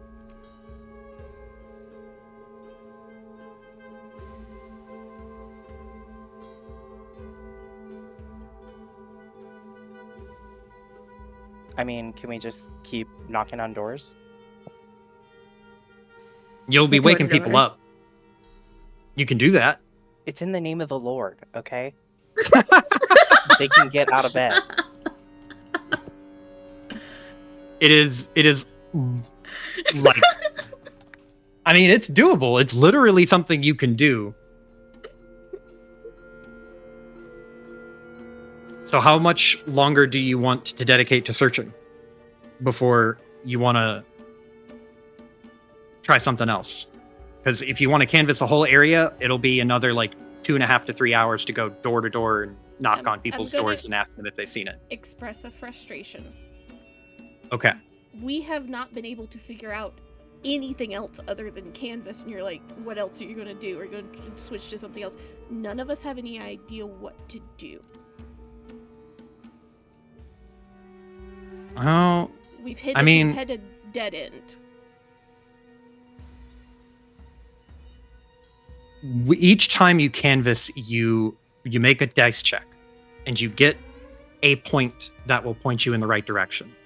The investigation points that I'm keeping track of, every time you succeed in looking, you know something more than what you did before. You know they're not in this area, you know they're not in that area, and you know they're not in 2 other parts of the city. There's 1 area of the city left. So you've made progress. Like, categorically, you've made progress.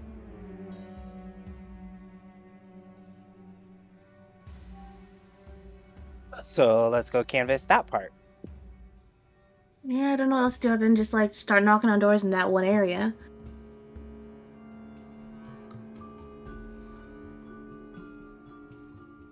Yeah, that sounds like the only option that we have. Yeah. You can I will tell you a choice that you can make, because you can choose to continue canvassing normally. You can knock on doors, or you can just go and start snooping around in houses, breaking in. That is an option if you want to try that.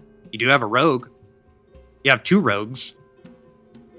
There's also go back, sleep, wake up like crazy early, and get out and start canvassing in the morning.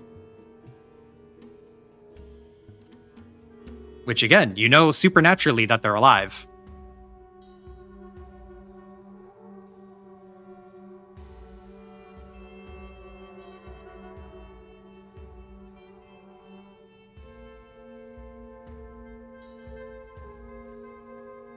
Okay, I'm going to assume that you're going and continuing to search in the area. So someone make me a perception check, or if you're knocking on doors, a diplomacy check.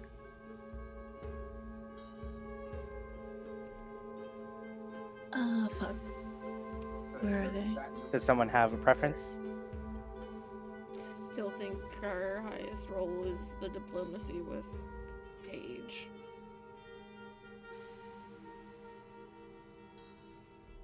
Yeah, I got a +6 to diplomacy, and my perception's only a +5. Can I use guidance to give a +1? Yes. Okay.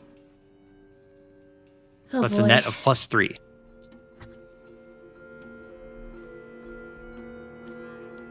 Oh boy, here we go. Fuck. Okay, that's an 8 plus 6. Fuck math, that's 14 plus 3 is 17? 17. Do you want to re-roll it? Or do you want to stick with 17? I mean, fuck, 17 is pretty high. Do you guys think I should re-roll it? 17 feels decent to me. Yeah, I'm happy with 17. Okay. Okay. So, you spend part of the night knocking on doors, waking people up, telling them that someone has gone missing, expressing your concern, trying to find them, and that you're going door to door. It is a heartfelt story, that is true. But a lot of people are just frustrated that you woke them up. You definitely get some people who just don't answer the door because they are asleep. which definitely slows progress. And you're not getting a solid answer. You're getting a lot of either non-answers or no answers.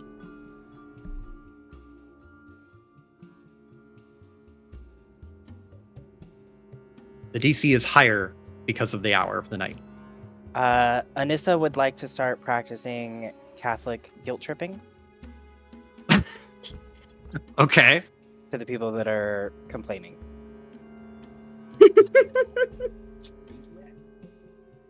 Okay. I'll give you a reroll. But this is what your hero points are for, mind you. All And I right. know you fuckers have 6 of them.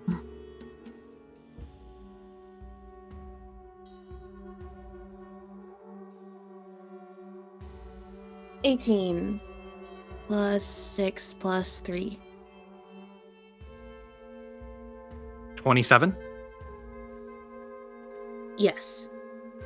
Okay. You find the door of a sympathetic party who does feel for you.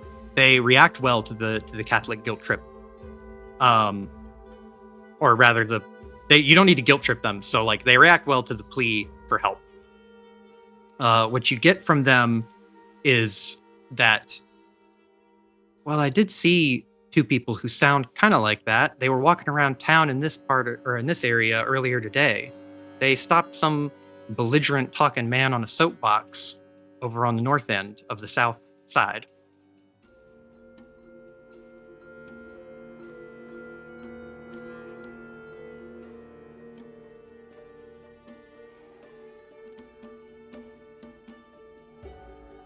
Just hand over their hands, shaking. Thank you so much for all of your help. Tears in the eyes because it's a sob story.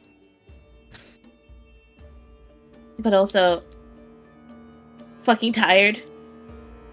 It is at this point like 11 to midnight almost.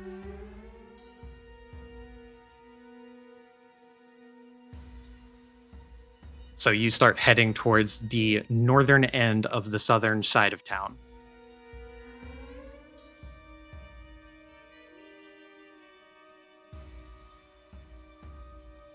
Are you going to continue searching into the AM? Man.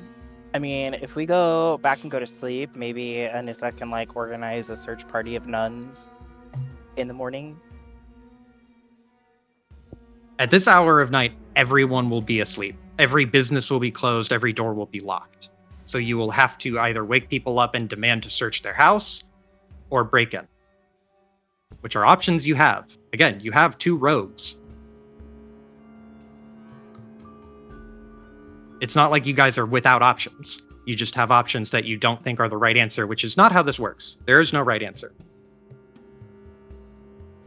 It's less that we don't think some of those are the right answer. Like the rogues, yes, they can break in, but it's going to take them even longer to break in and search a house than it is to just wake people up. And risk getting caught. Tossing me as the fucking cops on our ass. I'm trying to think, would Paige go to sleep? If you stay up till the AM, Mm-hmm. you will become fatigued at the end of that period. Alright, well, I mean, Paige would have probably shared, like, she's got her friend, Mr. Talltail, helping to look for them. So that everyone would know that, like, hey, there's someone else also looking throughout the night.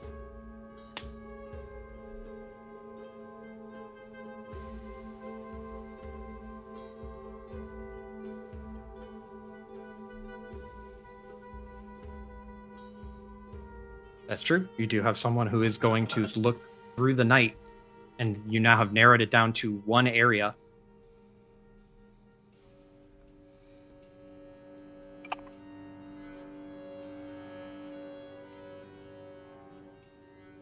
I need words. I need decisions. I'm thinking.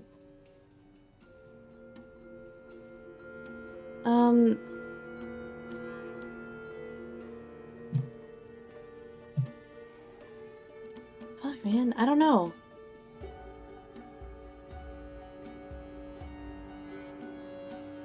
My vote is go to sleep for the night and organize a methodical search party in the morning.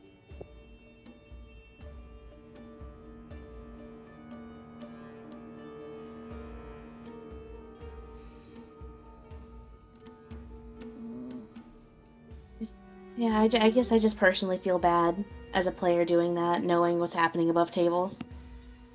Yeah, I think it Well- it doesn't makes feel sense good. to do it in character, though. It's unfortunately, it's your characters don't know anything about it, and also like Yeah. it's a city of 30,000 some people, and people go missing all the time. Like if your two friends walked off in a city of 30,000 people, and you were told, "Go find them," it would take forever. There's no way you'd be able to do it in a few hours in the same day that you drop them off. Yeah. So it sounds like the intention is for us to go to bed. Mm-hmm. You don't have to. Again, like it's there. I'm not intending for you guys to do any one thing. It is your decision what you do. I am telling you the consequences of one of your actions, which is staying up. You become fatigued at the end of it.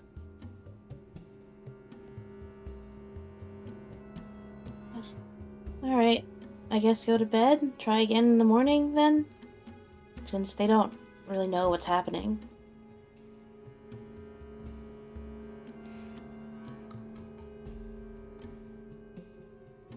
Can I get whether or not confirmation from the other players who are being searched for if they feel like this is bad or wrong or something is upsetting? Because maybe if the other players confirm. To turn in. Yeah, I mean, I'm not mad at anybody who turns in or anything. You know, we got ourselves into this mess, so Yeah, if it like, takes a long time, that's fine. honestly, I kind of prefer the suspense playing to like what's accurate. Mm-hmm. I hope that alleviates some of the frustration, at least. Makes me feel a little better. I've had 2 weeks to come to terms and be at peace with whatever is going to happen. It won't be your fault. It'll be Lloyd's. Yeah, I just want to see what happens. Mm-hmm. Yeah, and Not don't holding forget, nothing against nobody. We seem like we have no cards left to play, and it certainly feels like that, but we'll figure something out. Oh, I thought you were about to say that Oh. that the Buzzwell Hunter can shoot himself. Like, Mhm. I was gonna say, like, is he like helping be you in the very corner funny. right now? There is one Does he have a gun? instance- There's one instance where Joe mentioned that when I crit the Boastful Hunter, didn't need Hylas to pull the trigger. However, I don't think the Boastful Hunter can aim himself. Not really. He can kind of jerk the nozzle while he's being wielded, but not on his own. Yeah, he's on a wall right now. Maybe something if we can knock him down, but I'm also not convinced that while we were unconscious, the gun wasn't emptied, you know? Mm-hmm. Okay. So the We'll figure consensus something is No. head Charlie, back see? to inn. Yeah. Whatever the consensus is at this point. I don't really have much of anything. Yeah. I'm still sensing tension, so I'm gonna say 5-minute break, bathroom and water, and then we'll come back. Sounds good.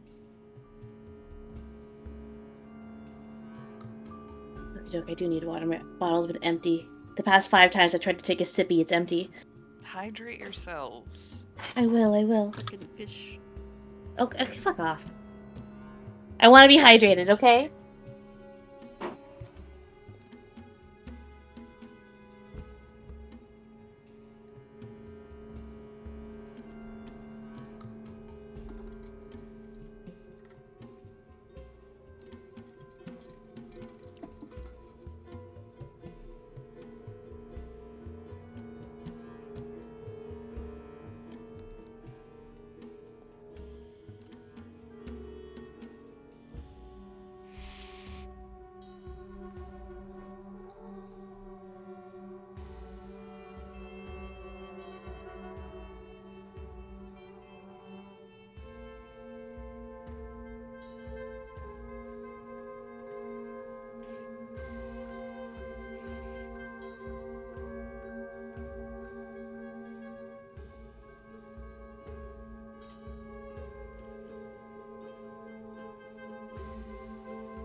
Hello.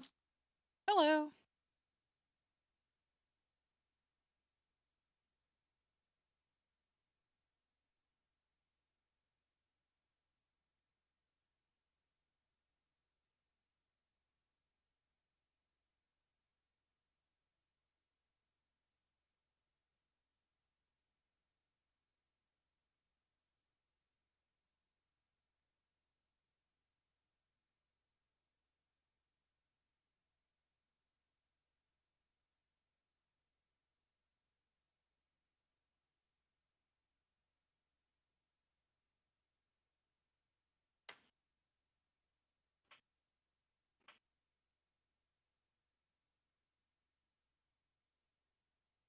Z, are you here? Yeah. Who owns the general store? In here? I have no idea. But it's your family name, right? Yes.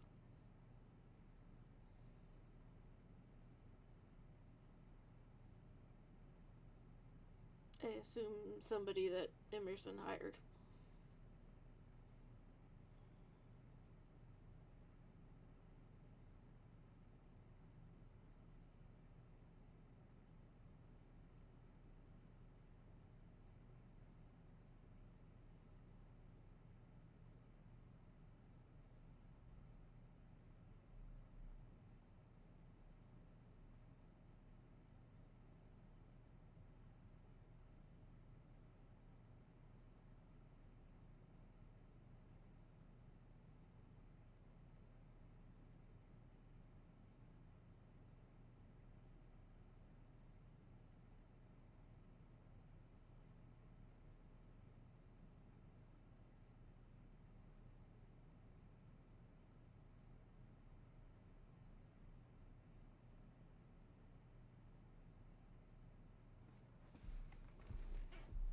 Oh, okay. Is everyone back?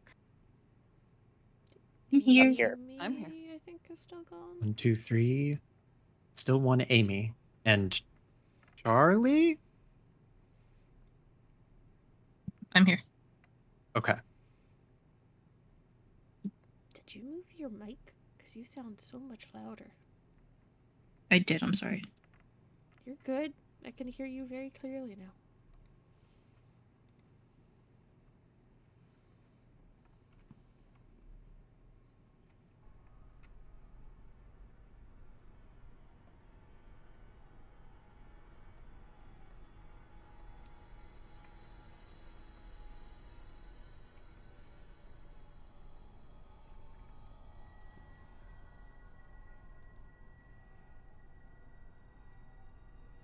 So, like, the only thing I could think of was maybe hitting up the general store since we were supposed to meet.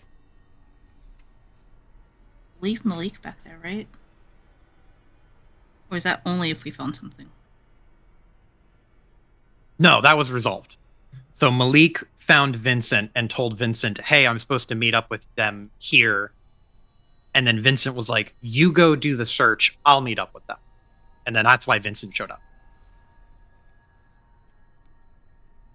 And there was no, if we find something, meet back up here? No. No. That's the other part of it is like none of your characters would know that whether or not Malik or Vincent found them. Because there's no like cell phone communication. Mm-hmm.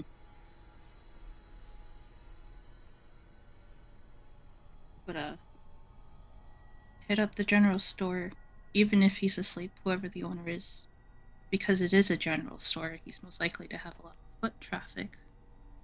Mm-hmm. Just try to inquire if anyone is, like, a bit sketchy about weird. Maybe sketchy is not the right word.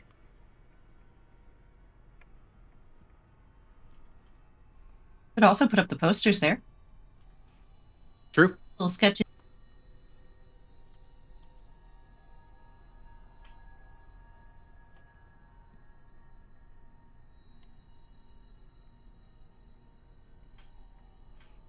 I also want to mobilize the nuns. Also true.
I'm back. Hey, welcome. Hello. Also, I Hello. just noticed you changed Pierre's icon over. Yeah, it's the new image, or one of the new images. He's so cute. Isn't He's he? so stressed. That does make sense. Okay. Put. What? I was gonna say put an NPC art channel. Oh, yeah, I'll do that. Hold on. Nope. Also the ones of the boys. Yeah, Yeah, just you're put those right. in there.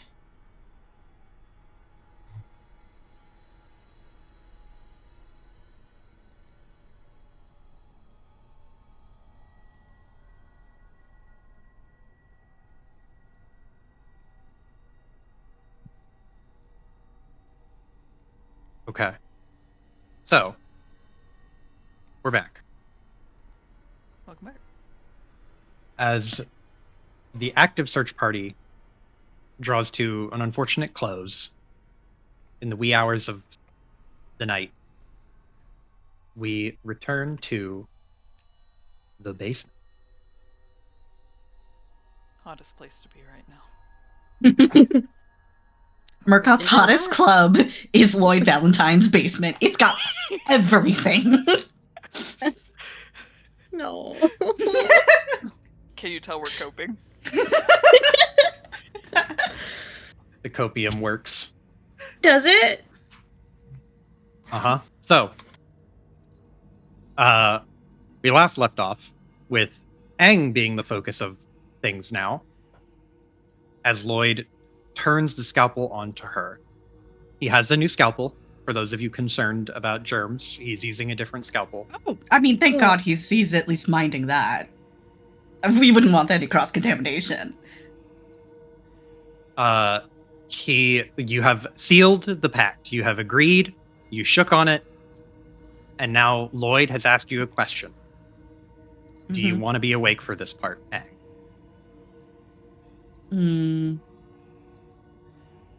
I don't think Angh does. She's done this many times. Too many. And I don't think it holds any novelty for her. I also think she has enough wisdom to know that if she's awake, it might get very bad for Lloyd. And she promised not to make it bad for Lloyd.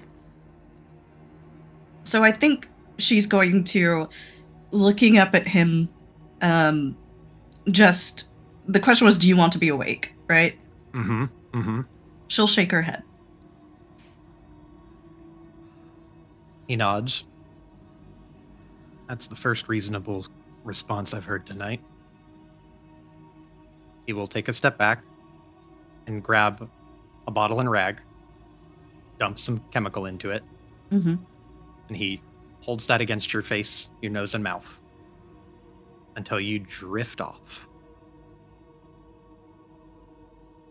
He leaves the rag there, just barely over your mouth and underneath your nose, and you are out. He gets to work. He starts by tearing the Hava in half, completely ruining it. He begins with a small, and he's not doing this like in easily view of you, Hylas. Also, I forgot. I misspoke. He knocks you out. Then he goes underneath the chair and starts cranking a little winch, which causes it to raise a little bit and flatten out. So you are now like basically on a table, flat on your back and raised a little bit. As the view is a little bit difficult for you, Hylas, again, but he gets to work. He does a similar incision to what is on Hylas's arm. He starts with one small one, a long, a middle one, and then another small one. He is working not quickly, but efficiently as he peels back parts of your body to peer inside. Hylas, you can see a little bit of skin move, and you hear audibly him, like, inhale through his nose. What? And you can see him press into the flesh.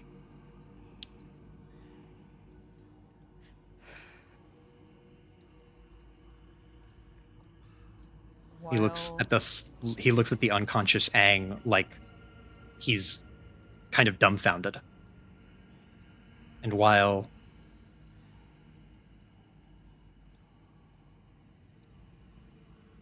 Hylas, oh, okay. While he's doing that, kind of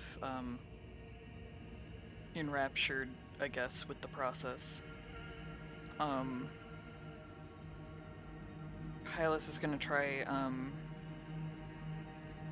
examining his restraints, since just trying to break free in a panicked frenzy didn't really work out for him. Mm-hmm. So, looking at your restraints, you see there's one on your wrist. There's another on your bicep. There's one around your neck. There's one around your midsection. There's one around your knees and one around your ankles. Good God. It is a very efficient restraining tool. Okay. But you see in front of you the discarded and forgotten about tray with the discarded and forgotten about bloody scalpel. Okay, so there's a restraint on my neck. Yep. About how far away is the tray with the scalpel? Does it look like I could maneuver maybe my ankle, or maybe my wrist if it broke free? It's a little hard to see where your feet are relative to the little table thing, the little tray stand up. But you think you could probably wiggle your ankle and potentially catch the tray and slide it closer and then get it within arm's reach or hand's reach. That's what I'm going to attempt to do. Before you attempt that, Mhm. if you fail, Mhm. you might knock it over. You can Yeah, still that attempt it. makes sense. I just want to tell you what's gonna happen if you beef it. Not necessarily any failure, but like if you beef it hard. Yeah, I hear that, and what I'm hearing is you have one chance with the only thing at your disposal. Potentially, yes. But you do have a hero point. When did I get that? I forget, but didn't you get one? Am I crazy? Yes, you did. You got a hero point for remembering that guy's name. Lucius Mhm. Blackwater? Lucius Saved my life? Blackwater. Hey, I remembered it again. How Yep. good is that? I'm gonna remember Lucius Blackwater for the end of my days. Yeah, okay. That seems like one of the only things I have to work with. Unfortunately, I have a backup idea. Okay. It's unfortunate that you have a backup idea. Mhm. We'll get to that. Or maybe we won't, hopefully. Lights on. Yeah, so I'm going to attempt to try to scooch it closer to wrist reach by finagling my ankle. Okay. So let me see what kind of check this would be.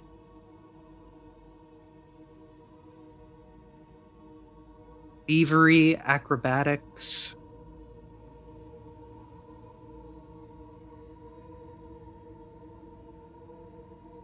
maybe. Performance, I would also accept performance, I guess.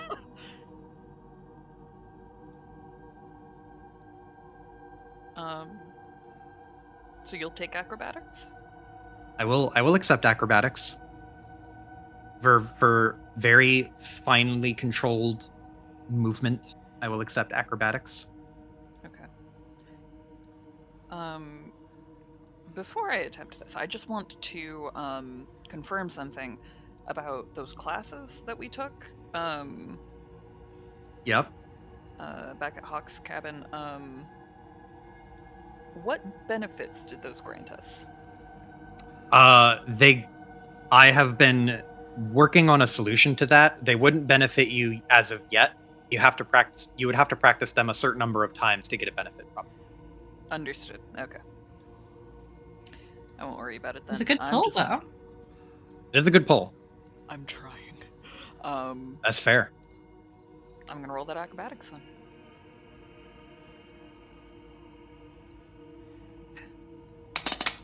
Come on, buddy. Oh, so close. It looked like a 20 there for a second. Well, it's still a 19. 19 is good, though. 19 is There you good. go. So you don't beef it, that's for sure. You carefully reach your foot out, and you're kind of doing this without being able to see properly. You're kind of scraping the floor with your foot, and then you hit something and you see the tray wiggle. You hear the ch of the tray. And then you pull your foot back a little bit as best you can, and then go around, and then hook your foot on one of the legs of the tray, at least where you think a leg of the tray is. And then you carefully pull your foot in, and the tray just inches. Just a little bit closer. But you're trying to be quiet while you do this. Yep. So I will let you choose. Do you want to do this quietly and go slowly?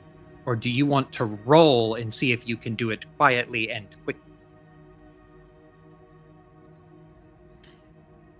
That is a really good question, considering I have really good stealth.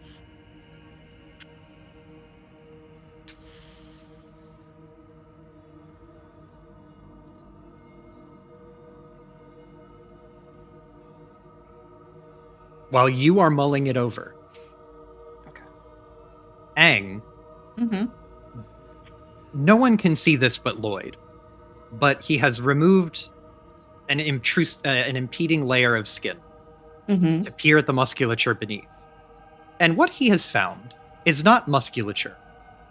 It is like a slop of meat.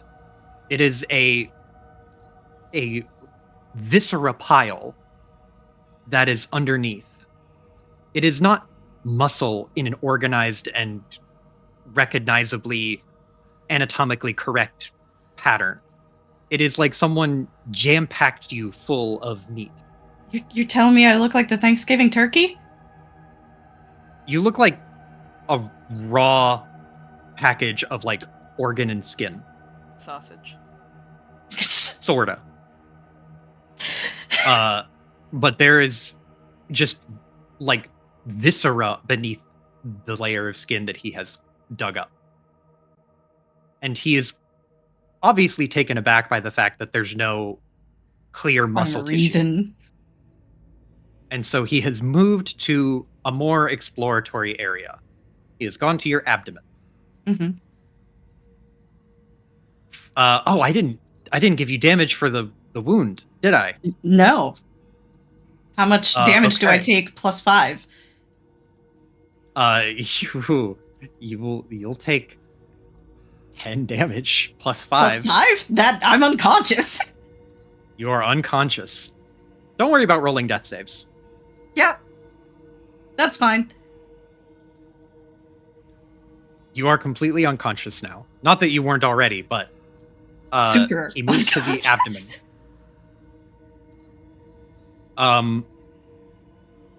You can also...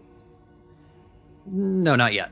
So he moves to the abdomen, and he makes a long incision in the middle of your abdomen, Mm-hmm. and then makes a cross-section like an eye shape on the top and bottom, similar to what he did on your arm.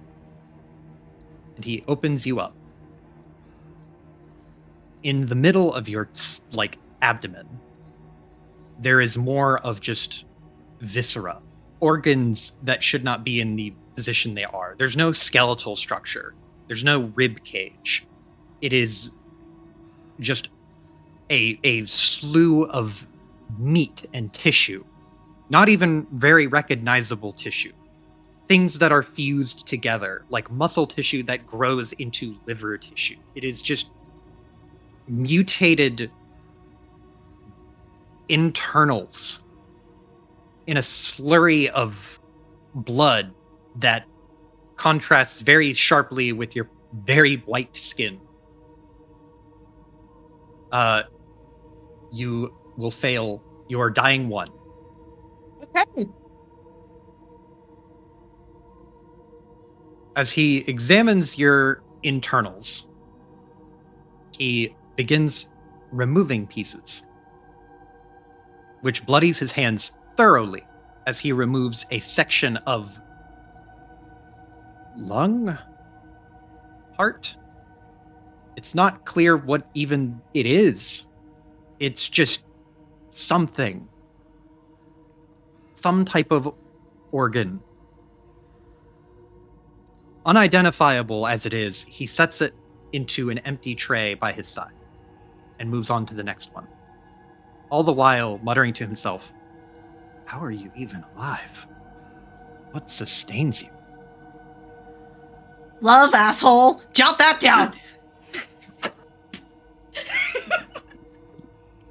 As he continues to work, you can tick your hunger up to 4, Angh. Oh, okay. He continues digging for more substance. While he is digging, Hylas, you can see him rooting around inside Angharad's stomach.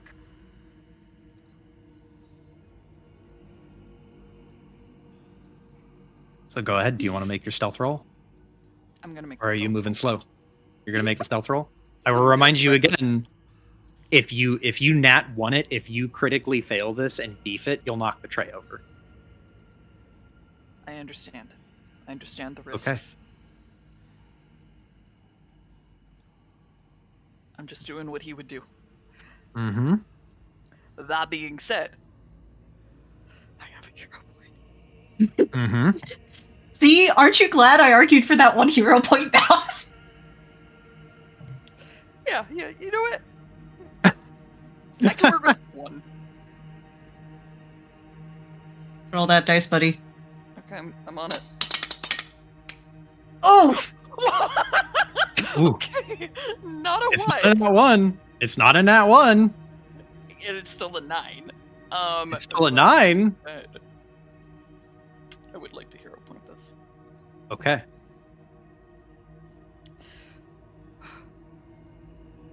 Hylas, you are flying close to the sun, buddy. My son, do not let me down. Okay, there we There go. you 21. go. 21. All right. Okay. So Buddy. your eyes are darting from the tray to him, the tray to him, to the tray, and back and forth, and you are timing each little tug with your foot carefully and precisely so that he moves and does something right about the time where you pull it and it scrapes against the floor. So every little is hidden. As it gets closer and closer, you can almost reach the scalpel. It really Uh, is behind here. Angh, Mm-hmm. as he continues to root around on your insides, you will go to dying 2. Okay. Love that. The metal the metal that he is using on your body is killing the tips of your like the edge of where it touches you. Every time he takes the scalpel to you, he doesn't seem to notice it, but there is a slight singe. The edges of your skin that were cut are seared, slightly necrotized black. But he presses onward, determined to find out what makes you tick. He Keep looking. digs further. And then he stops. And he looks to your head. He moves over to your head and brushes some hair out of your face. And Hylas, you can hear him under his breath say something. You can't hear it, but he says, "What's in here?" And he takes the scalpel to your forehead. What a freak. So Hylas, you want to make me another stealth check? Yes, I think I would like to do that.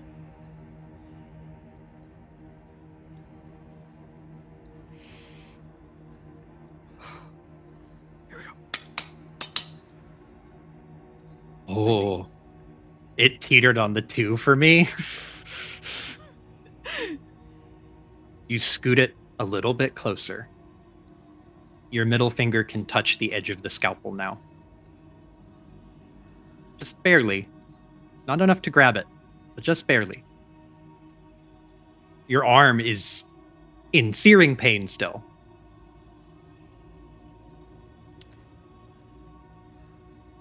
For her, I can do it.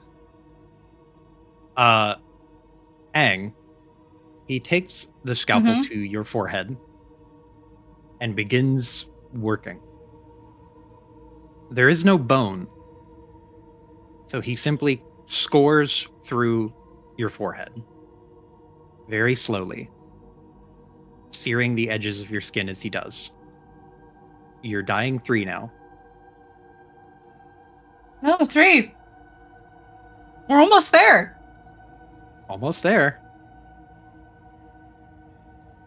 He will go all the way around, cutting through bits of hair, and go all the way around to the top of your head.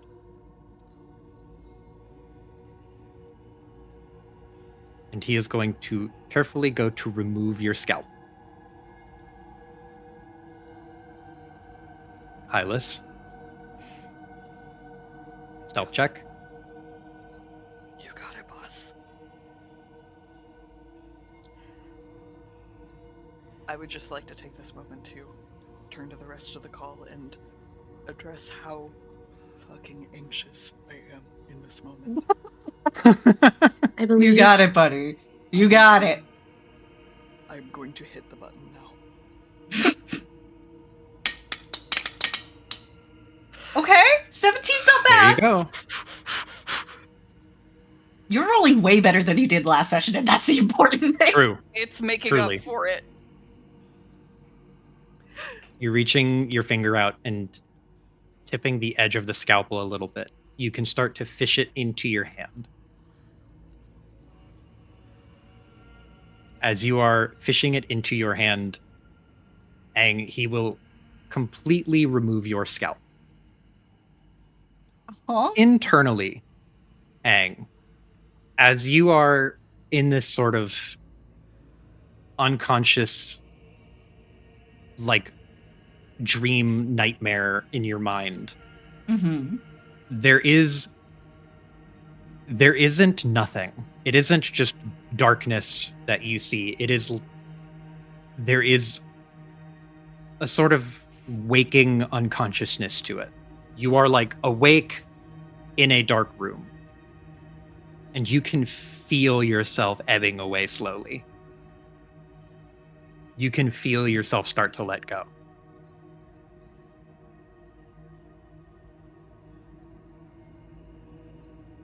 Is there anything you want to try in the moments that you have left?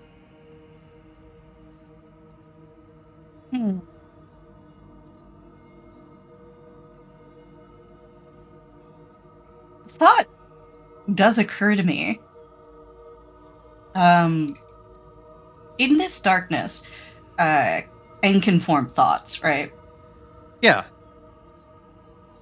It's it's like you're in a dark room. Mm-hmm. I think Angh. Angh is going to call out, I think. Mhm. Kindred.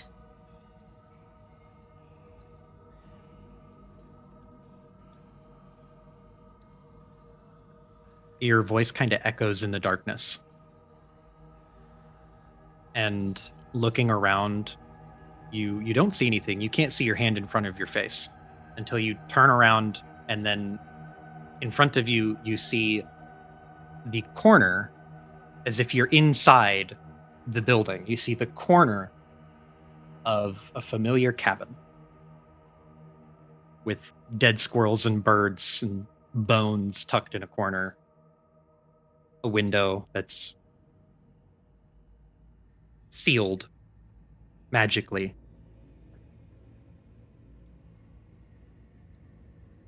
And someone standing in that corner, not facing you, with blonde hair and a little blue sundress.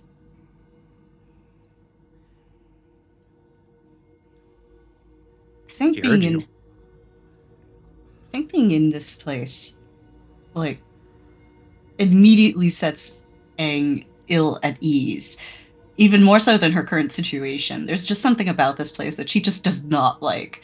And holding on as tenuously as she is, I think there's a lot of like opening her mouth and baring her teeth and trying to shape herself back into something that more closely resembles a human, not for the benefit of the other person here, but because she still wants to hang on to her shape.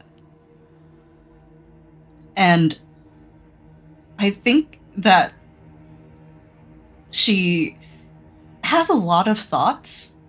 How much she hates this place, how much she hates being here, how much she hates the idea of this being done to something that's even vaguely like her. But I don't think she voices them. I don't think she can. I think it's very, very hard for her to think of anything other than what's immediately in front of her right now. So I think through great fanged teeth and probably covering her mouth,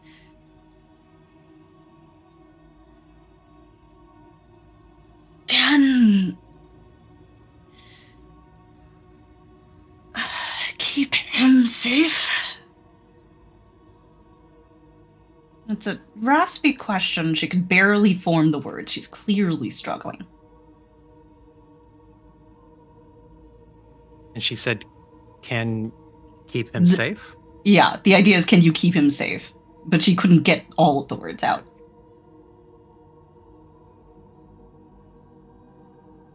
The blue dressed figure tilts her head a little bit. She doesn't look at you still. She's just staring out the window, arms at her side. Ooh. There's a grit of the teeth and a lurch forward. Hylas!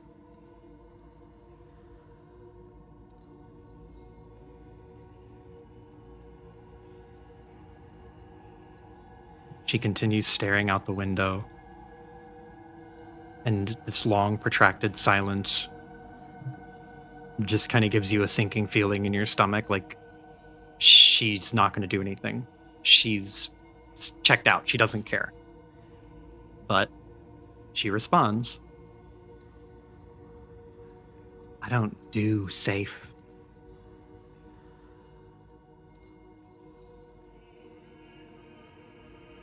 But I can help. I think Angh reaches out for a wall to lean on. She can kind of feel herself just constricting a little bit, expanding. Takes another deep breath. I think she bites in this vision of her mind palace. She'll bite into her hand pretty hard to kind of center herself for a second.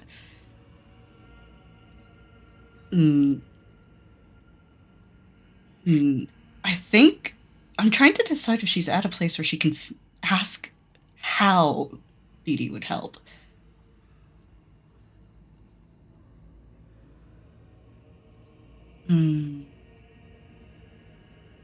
Yeah, I think she will just rasp how. It's one word. We can afford one word. You ask how, Mhm. and Dee Dee does not reply with any words. You've seen it once before when she was standing over Abigail at night. The smile that creeps up her cheek too high. You see that same smile that tears up the side of her cheek. There's only one way she would help.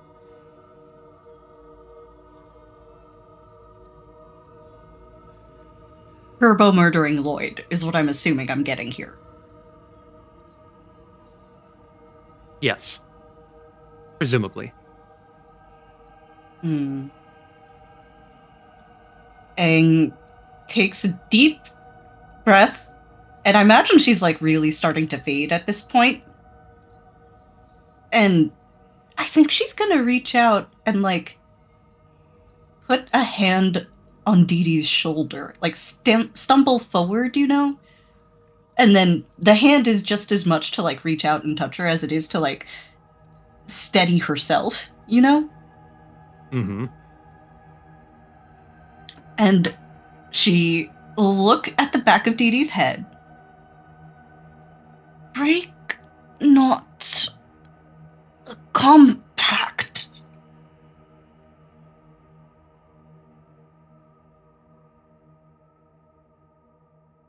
She simply doesn't reply. She heard you. She understands. And there's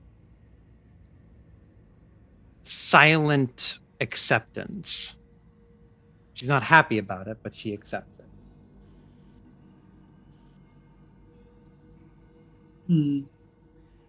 I don't think Angh has it in her to hold on very much longer than that. Like, I think she's in a really bad spot.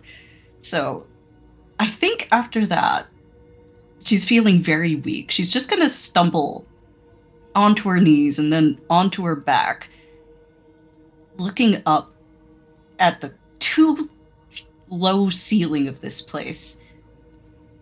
She takes a breath, and I think she will say,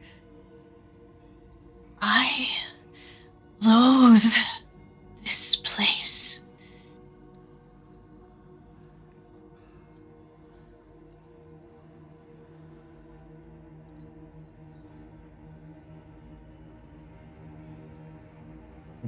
Dee Dee, without looking at you, still looking out the window. She simply says, "Me too. I'd like to be let out."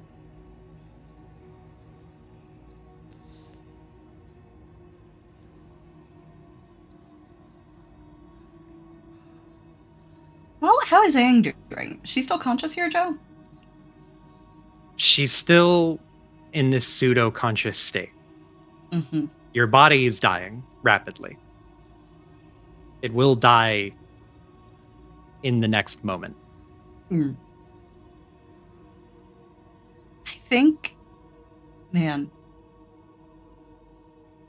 We've got one more thing left.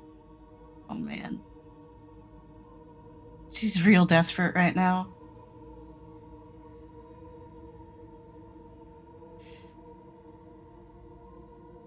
I think...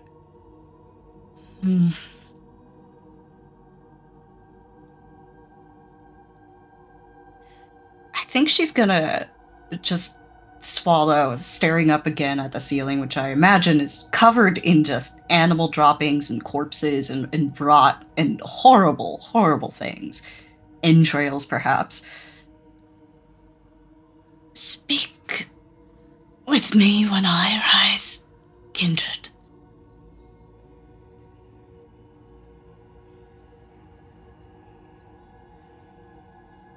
Speak with me when I rise. Mm-hmm.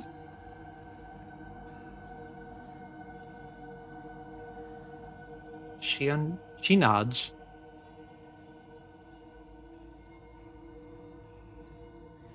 And the smile fades, goes peeling down her face and back out of sight. Talk soon.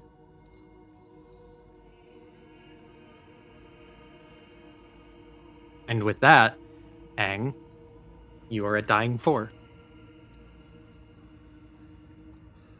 Oh. The corner of the room starts to be pulled away from you, as if you are being yanked backwards out of the room.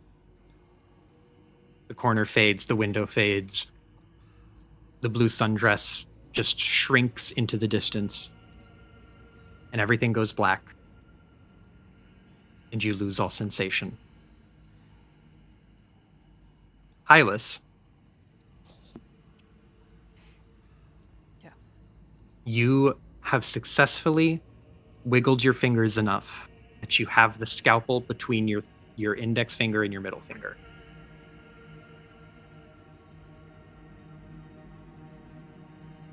Okay. What comes next is wiggling that into my hand in such a position that I can start sawing the restraint on my wrist. Okay. Give me a thievery check. You will be successful in cutting it. This is more a check to see if you start cutting your own skin by accident. Oh, cool. Yeah. It's a good specific. There you go. Honestly, your dice are on fire tonight. They are. I've been manifesting in the last 2 weeks. I don't know what that means. You are carefully sawing through the leather strap that binds your wrist. It is awkward, and you are holding your arm in a painful way and twisting your wrist at an odd angle, but you are slowly chewing through it. Very slowly. He's still enamored with Angh. He has, from what you can see, it looks like he has gone to cutting her head. You can't see anything from here, but he sees something. And he is very intrigued by what he finds. As you continue sawing at the strap, it takes you another 2 minutes or so, and you get all the way through it, and it comes undone with a little pressure pop. Not a snap, not a pressure snap. It doesn't make any noise. But your left hand is free. It's his dominant hand. It's not the jacked up hand, is it? It is the jacked up hand. Oh, god damn it! Okay. So, there's one at the wrist, one on the neck, one on the abdomen, and one on the bicep. But you can kind of pivot your arm and reach the other arm very easily. Okay. The bicep comes next. It's a little awkward, but you bend your elbow up, and the wound stings. The skin is not in a good spot, to say the least. I think there's a steady mix of sweat and tears rolling down Hylas's face as he works through this. You are slowly cutting the next strap. Lloyd is completely enamored with what is happening to Angh, but he takes a step back and he has this moment where he looks like he's going to turn.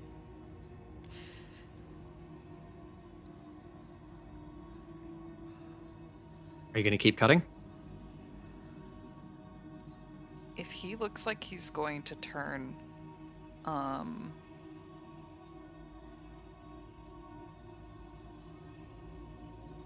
think Hylas is going to keep his arm still. Kind of like, I'm imagining the restraint on his wrist just has like, kind of a line cut through it. So if he like put his wrist back in that spot, it might fall in the same place. Yeah. He's going to rest his wrist there until he sees whether or not Lloyd's like turning. You set your wrist back down with the cut strap over top of it, pantomiming as though it were not cut. I assume you also like swish the scalpel around and hide it in your grip somewhere. Yeah, so I'm imagining he kind of flushes like the back of his forearm against the arm of the chair, scalpel underneath. Gotcha. So Yeah. he had his hand before. Yeah. You tuck the scalpel and you move your hand back in position. Lloyd turns the other direction and grabs the bottle and rag and starts to wipe his own hands off. And he goes to start closing Angh up, putting her back together from all the pieces he took apart. And then he turns to you. It's late. I can't do this all night.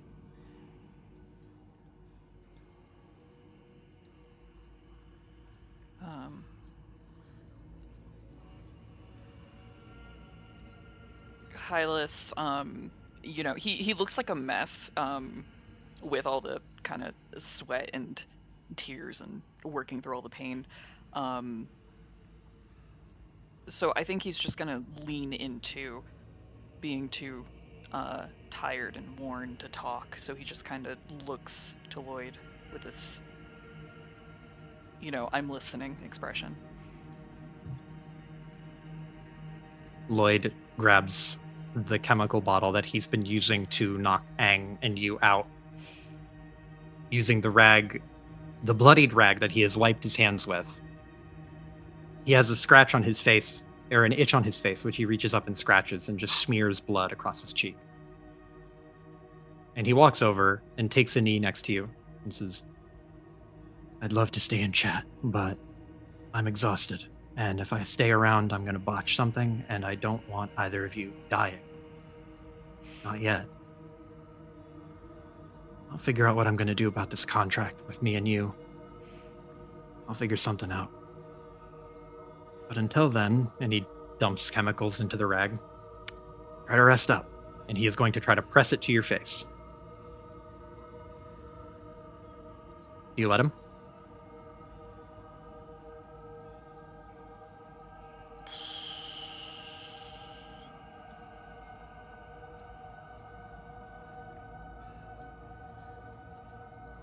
I don't have a sense of how long I was out last time this happened, right?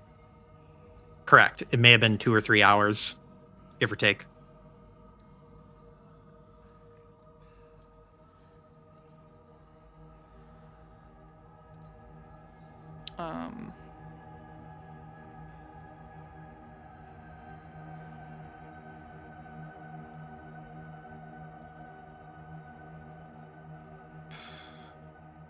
I'm trying to think of what my options are, because resisting now would kind of be bad.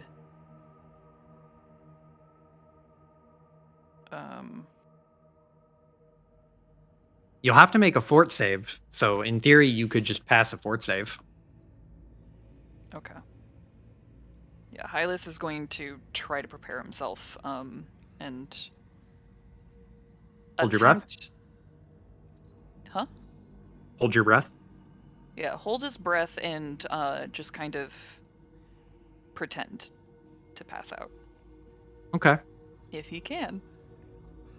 Roll me a fortitude save, and I will give you +2 for holding your breath. Okay.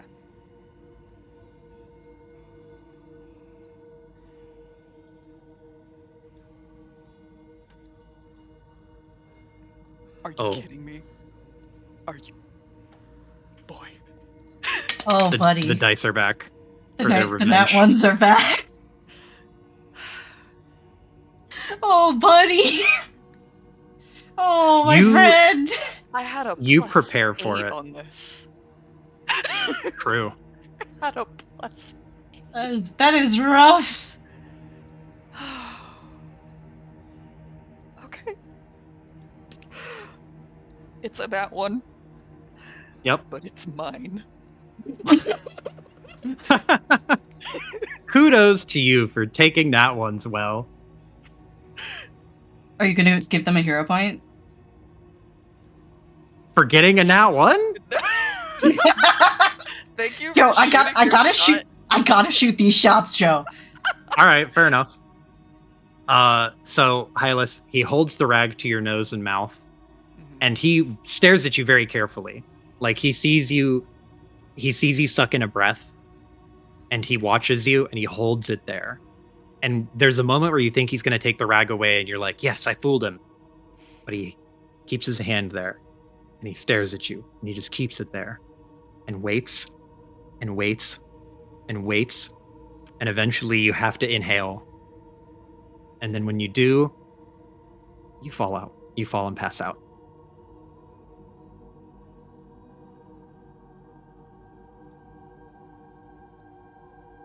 God damn. You tried so hard. Beans, actually. Beans. Beans? Yes. Beans indeed. Excuse my language, but tartar sauce. Succotash. Yeah. Now, a few hours later, the morning comes. It's gonna do the day-night thing again.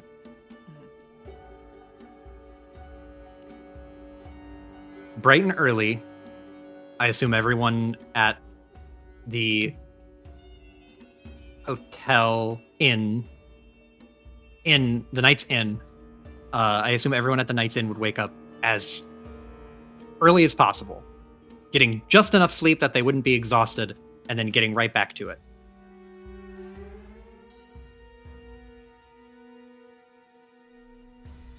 Pretty much. Okay.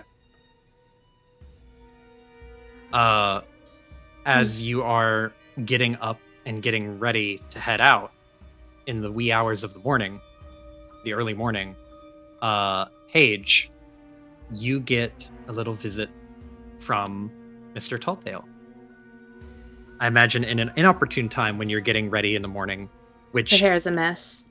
her hair's a mess. I imagine she's in a foul mood because it is so early and it was not enough sleep. Mhm. But you are duty bound to go out and look for your friends. Mhm. So Yeah, this is the one as time you- it was really easy to wake her up. as you are woken up by Pierre, you see in the room, posted up against the wall, is Mr. Talltail. And he looks pretty fatigued too. He's got dark circles under his eyes. But he sees you, and he does the imaginary, or the tip of the invisible hat to you. As Pierre leaves to get ready, he walks over. I did a lot of looking around, and boy, is this town big. But think I have an idea where they might be. Okay. Where is he? It's in the south side of town. Just get dressed and I'll walk you over there. You better clutch that. I'm holding on to that IOU for dear life. I need my beauty sleep, ma'am. But you look so, good compliments. She's putting on her coat. Just her hair is just a mess. She's putting her hat over it. It'll fix itself.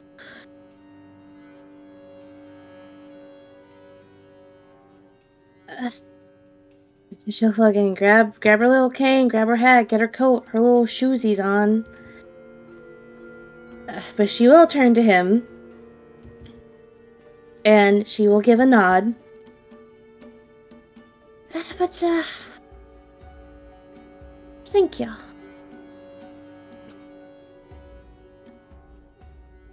Okay. Turn out the door. Fucking... We got a lead. Everyone As you guys are getting ready and leaving, you see Malik and Vincent, who are fatigued, like clearly did not sleep. And they both see you guys getting ready and leaving as well. And Malik holds up a hand and just goes, I stayed up all night looking. I didn't find anything.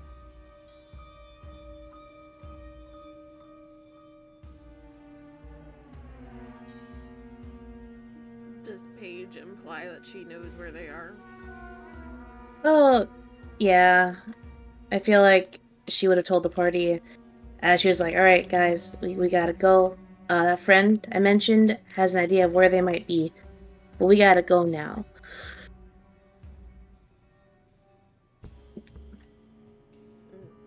We'll just look towards the two of them and just kind of like tilt her head one way and the other.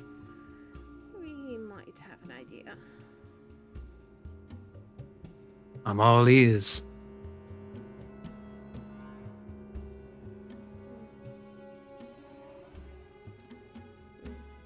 Look towards Paige, and then her eyes just kind of dart around because she would figure out at this point, I imagine, the implication. Mm-hmm. Yeah.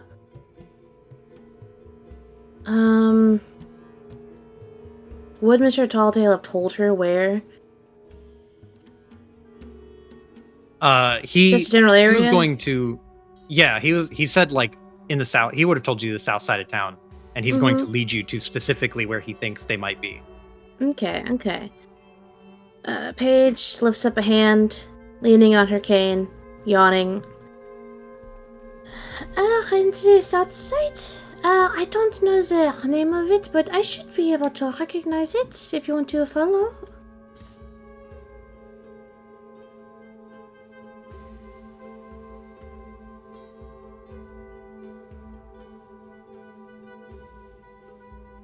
The boys both kind of look at each other, and then they both nod. Lead the way. We'll follow after you. And they will fall in lockstep as you guys make your way down towards the south end of town, which you can stop by the Sisterhood to pick up the Nun Brigade. Well, I mean, Anissa probably would have gone back to the place, Sisterhood, for the night, right? Yeah. To, like, I set assumed things that up. you guys were gonna meet there, because that way you know, like, we're searching this area of town. Bring the nuns. Bring the nuns, gather the forces, the troops.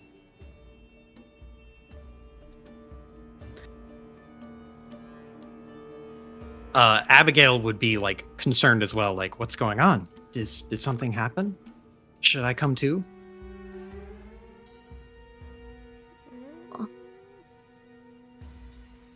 Abigail should stay at the Sisterhood. Yeah. Paige will... She's tired. However, she will fix Abigail's hair. Because, of course, that's what she always does.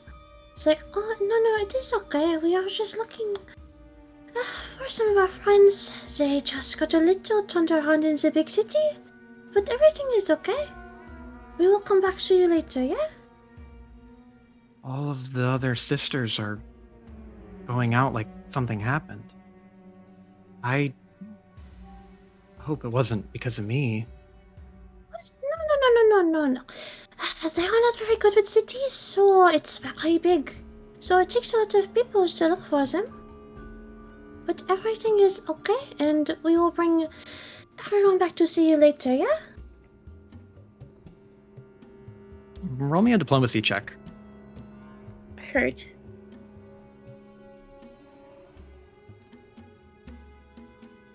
Do I get any bonuses for the bond? We have built the rapport. Yeah. I think you could eke out a +1 for sure. I'll take it. She's really concerned. Mm-hmm. And she knows like something's up because like all of the other sisters are mobilizing and this is not something little. Mm-hmm. I'll take that +1. 18 +6 Total? +1.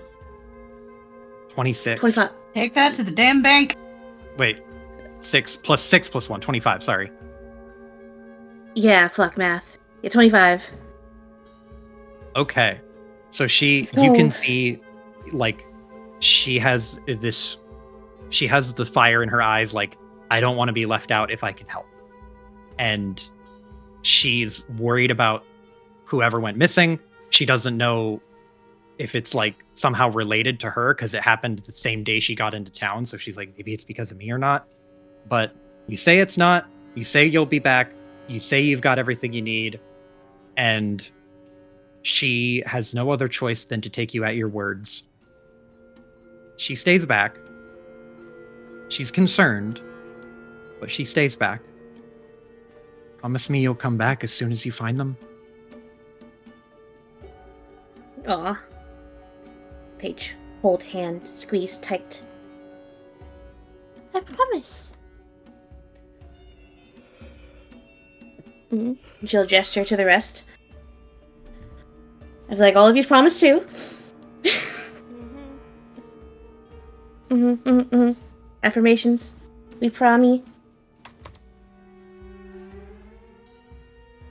Okay. I can't wait for Emerald Spire to start so I can say wrong game every time someone says the word promise. Oh god. I say it you. too much. You'll lightning bolt up the ass every time you do.